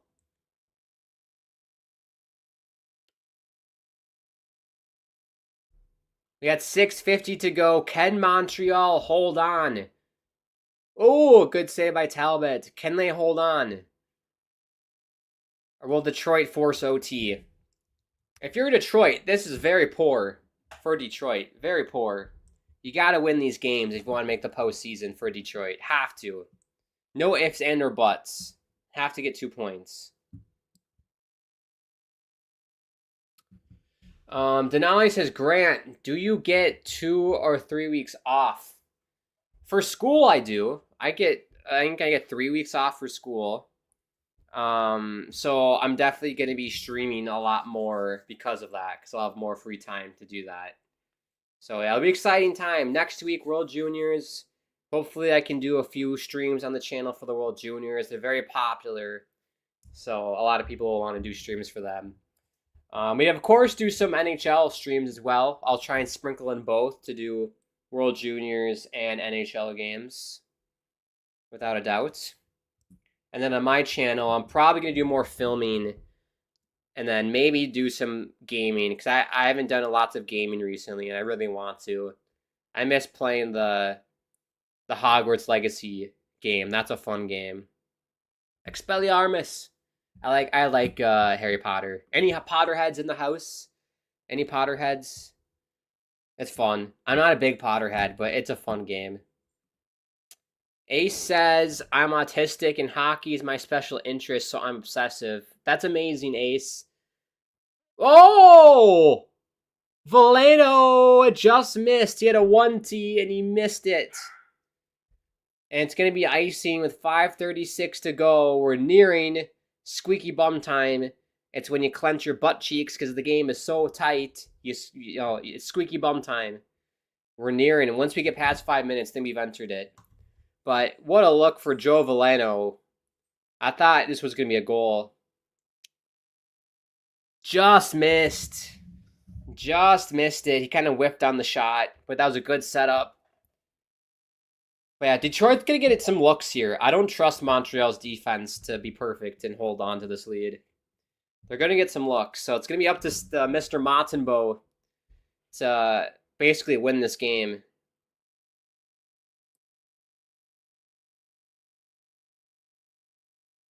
Good job by Newhook there on Cider. That was good.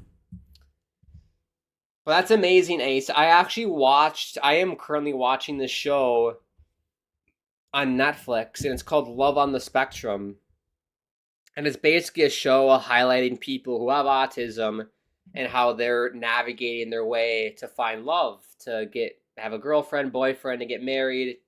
And it's very fascinating, and my heart goes out to all those people who do have autism and deal with that, because I feel like a lot of people are very negative and judgmental towards people who have it, and it's very sad. You know, a lot of people in the show, they go on dates, and then once the normal person finds out they're autistic, they're like, oh, and they just walk away, basically. So I send all my love to the people on the spectrum with autism. You're just as amazing as everybody else. That's the way I see it.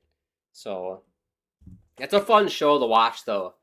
If you highly recommend, if you're gonna have some dinner tonight, Love on the Spectrum. It's on Netflix. It's a good watch. But no, it's really cool. I'm trying to get to become an NHL amateur scout and spend life traveling, watching junior hockey. That's really cool. I had that same dream when I was maybe like in middle school of being a scout. Like I always thought that'd be really fun to do, but I just like, I don't know. Once I got older, I just kind of, I don't know, changed career paths, I guess. But that was definitely something I thought would be a really awesome job. Travel to like all over the country to like watch college hockey. You get to go to the World Juniors, maybe go to Europe, watch some other leagues. Oh, good save by Montembeault. Detroit's really pushing here with 3:53 to go. Oh, we have a holding penalty. And Montreal shoots themselves in the foot again. And it's a holding call on number 21. I forgot who 21 is. Who is that? I will figure it out. There is no 21. What? Oh, Gooley. I was like, where's 21? It's Gooley. It was on Gooley. Gooley to the box for holding. Detroit to the power play. And we'll see. If they score, I'm going to be sad. I'll be very sad. But we're in a TV timeout, so we have some time. Look at the shots, by the way. 32-23 for Montreal. Like, look at that. It was the second period that really, broke it away for them. 10-5 in the second. 8-5 now. Crazy. Ace says, that's awesome. I'm engaged. Fun fact. Incredible. Congrats to Ace for being engaged. I personally am not even close to that. Hopefully one day, someone can match my freak level when it comes to liking hockey. Yet to meet someone who likes hockey as much as I do. Hopefully it happens someday. Hopefully it does. But that's crazy. A lot of people just don't, as in America at least, a lot of people just don't watch it. I don't get it. I don't understand. Like in America, I tell people World Juniors, and they're like, what the hell is that? Like, what are you talking about? And I'm like, what? Are you an alien? What's going on? You don't know what's World Juniors. What's World Juniors? What's Oxygen? I think that's two similar questions. Like, you don't know World Juniors. It's crazy. But obviously in Canada, it's like a massive thing. It's a big ordeal.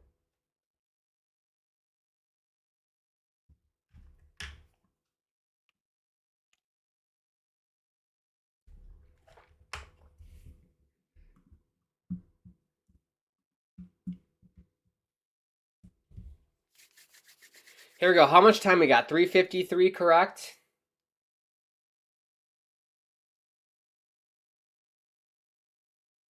This is big, people. This is massive. Tell people to watch the stream right now. It's a big point in the game. Big point. Power play for Detroit. Can they hold on? Do you pull the goalie for Detroit at some point? And be risky about it, because why not? A la Patrick Waugh. Yeah, it was Gooley for holding. Puck squirts free, and Montreal will send it down. Ace says, I got called a hater for saying Steve Yzerman has made some awful moves with contracts and rushing the rebuild. Now look at Detroit this season. I was critical of Stevie Y the past few years, but it's working to some degree.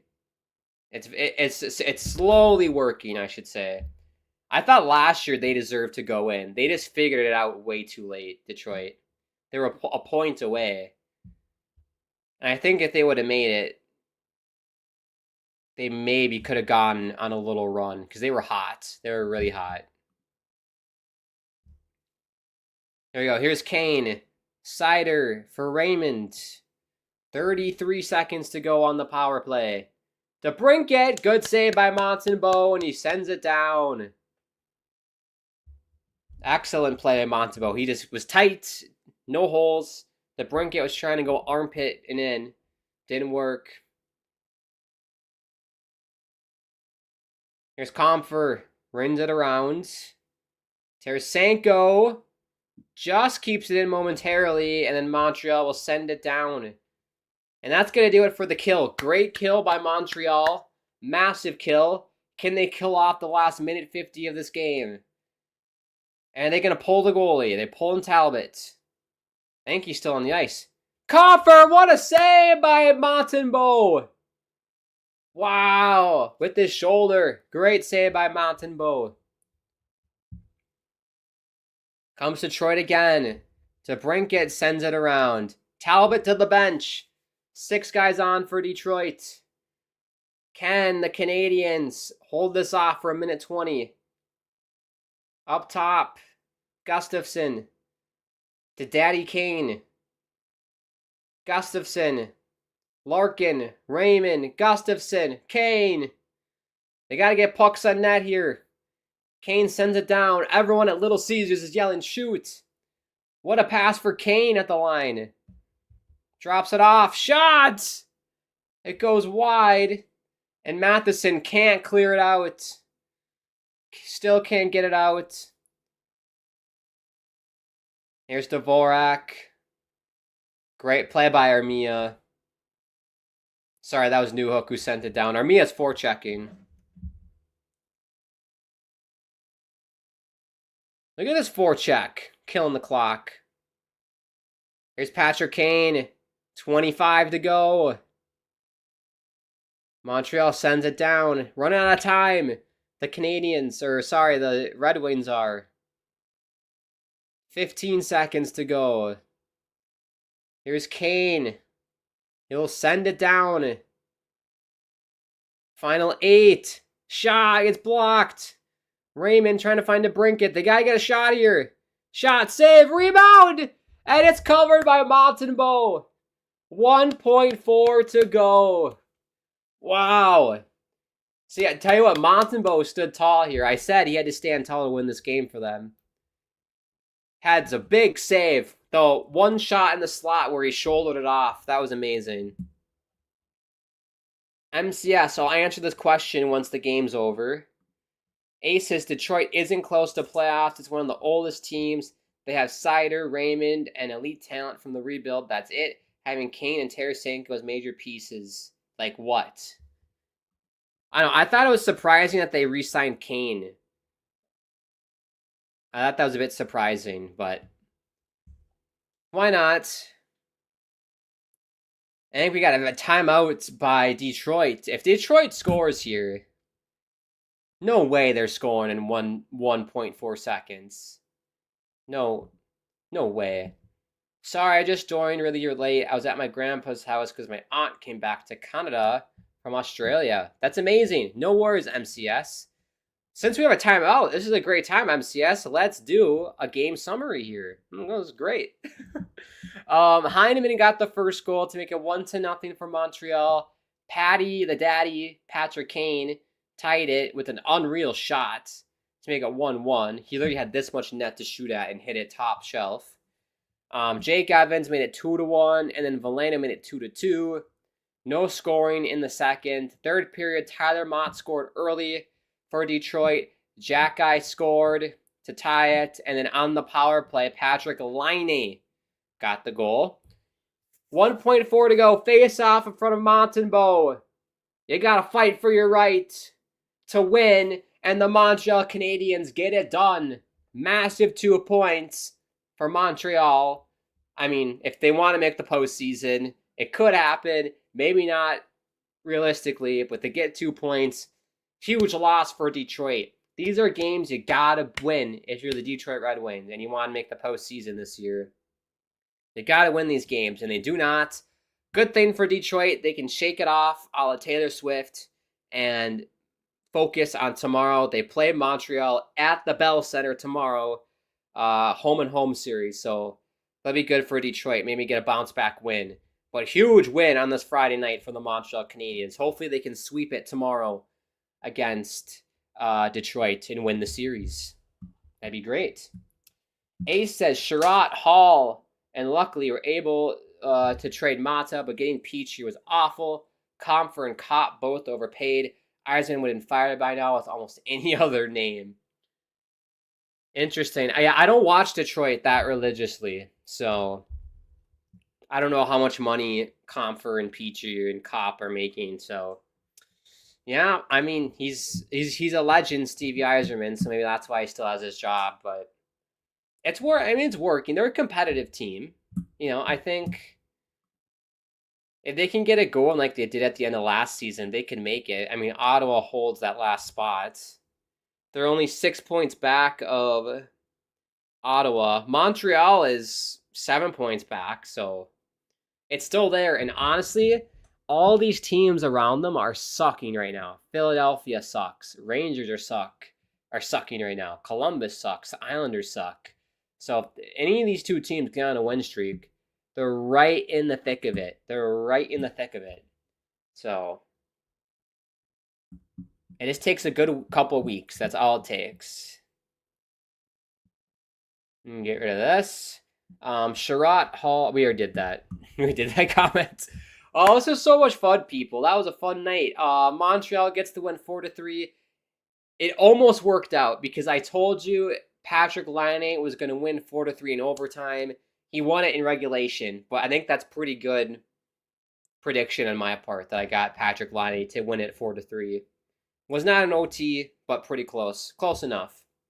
I appreciate everybody tuning in. This was so much fun. Don't forget, tomorrow we will be live for the Islanders and Toronto Maple Leafs game, 7 p.m. Eastern, right here on the channel. You don't want to miss it. Be there or be square.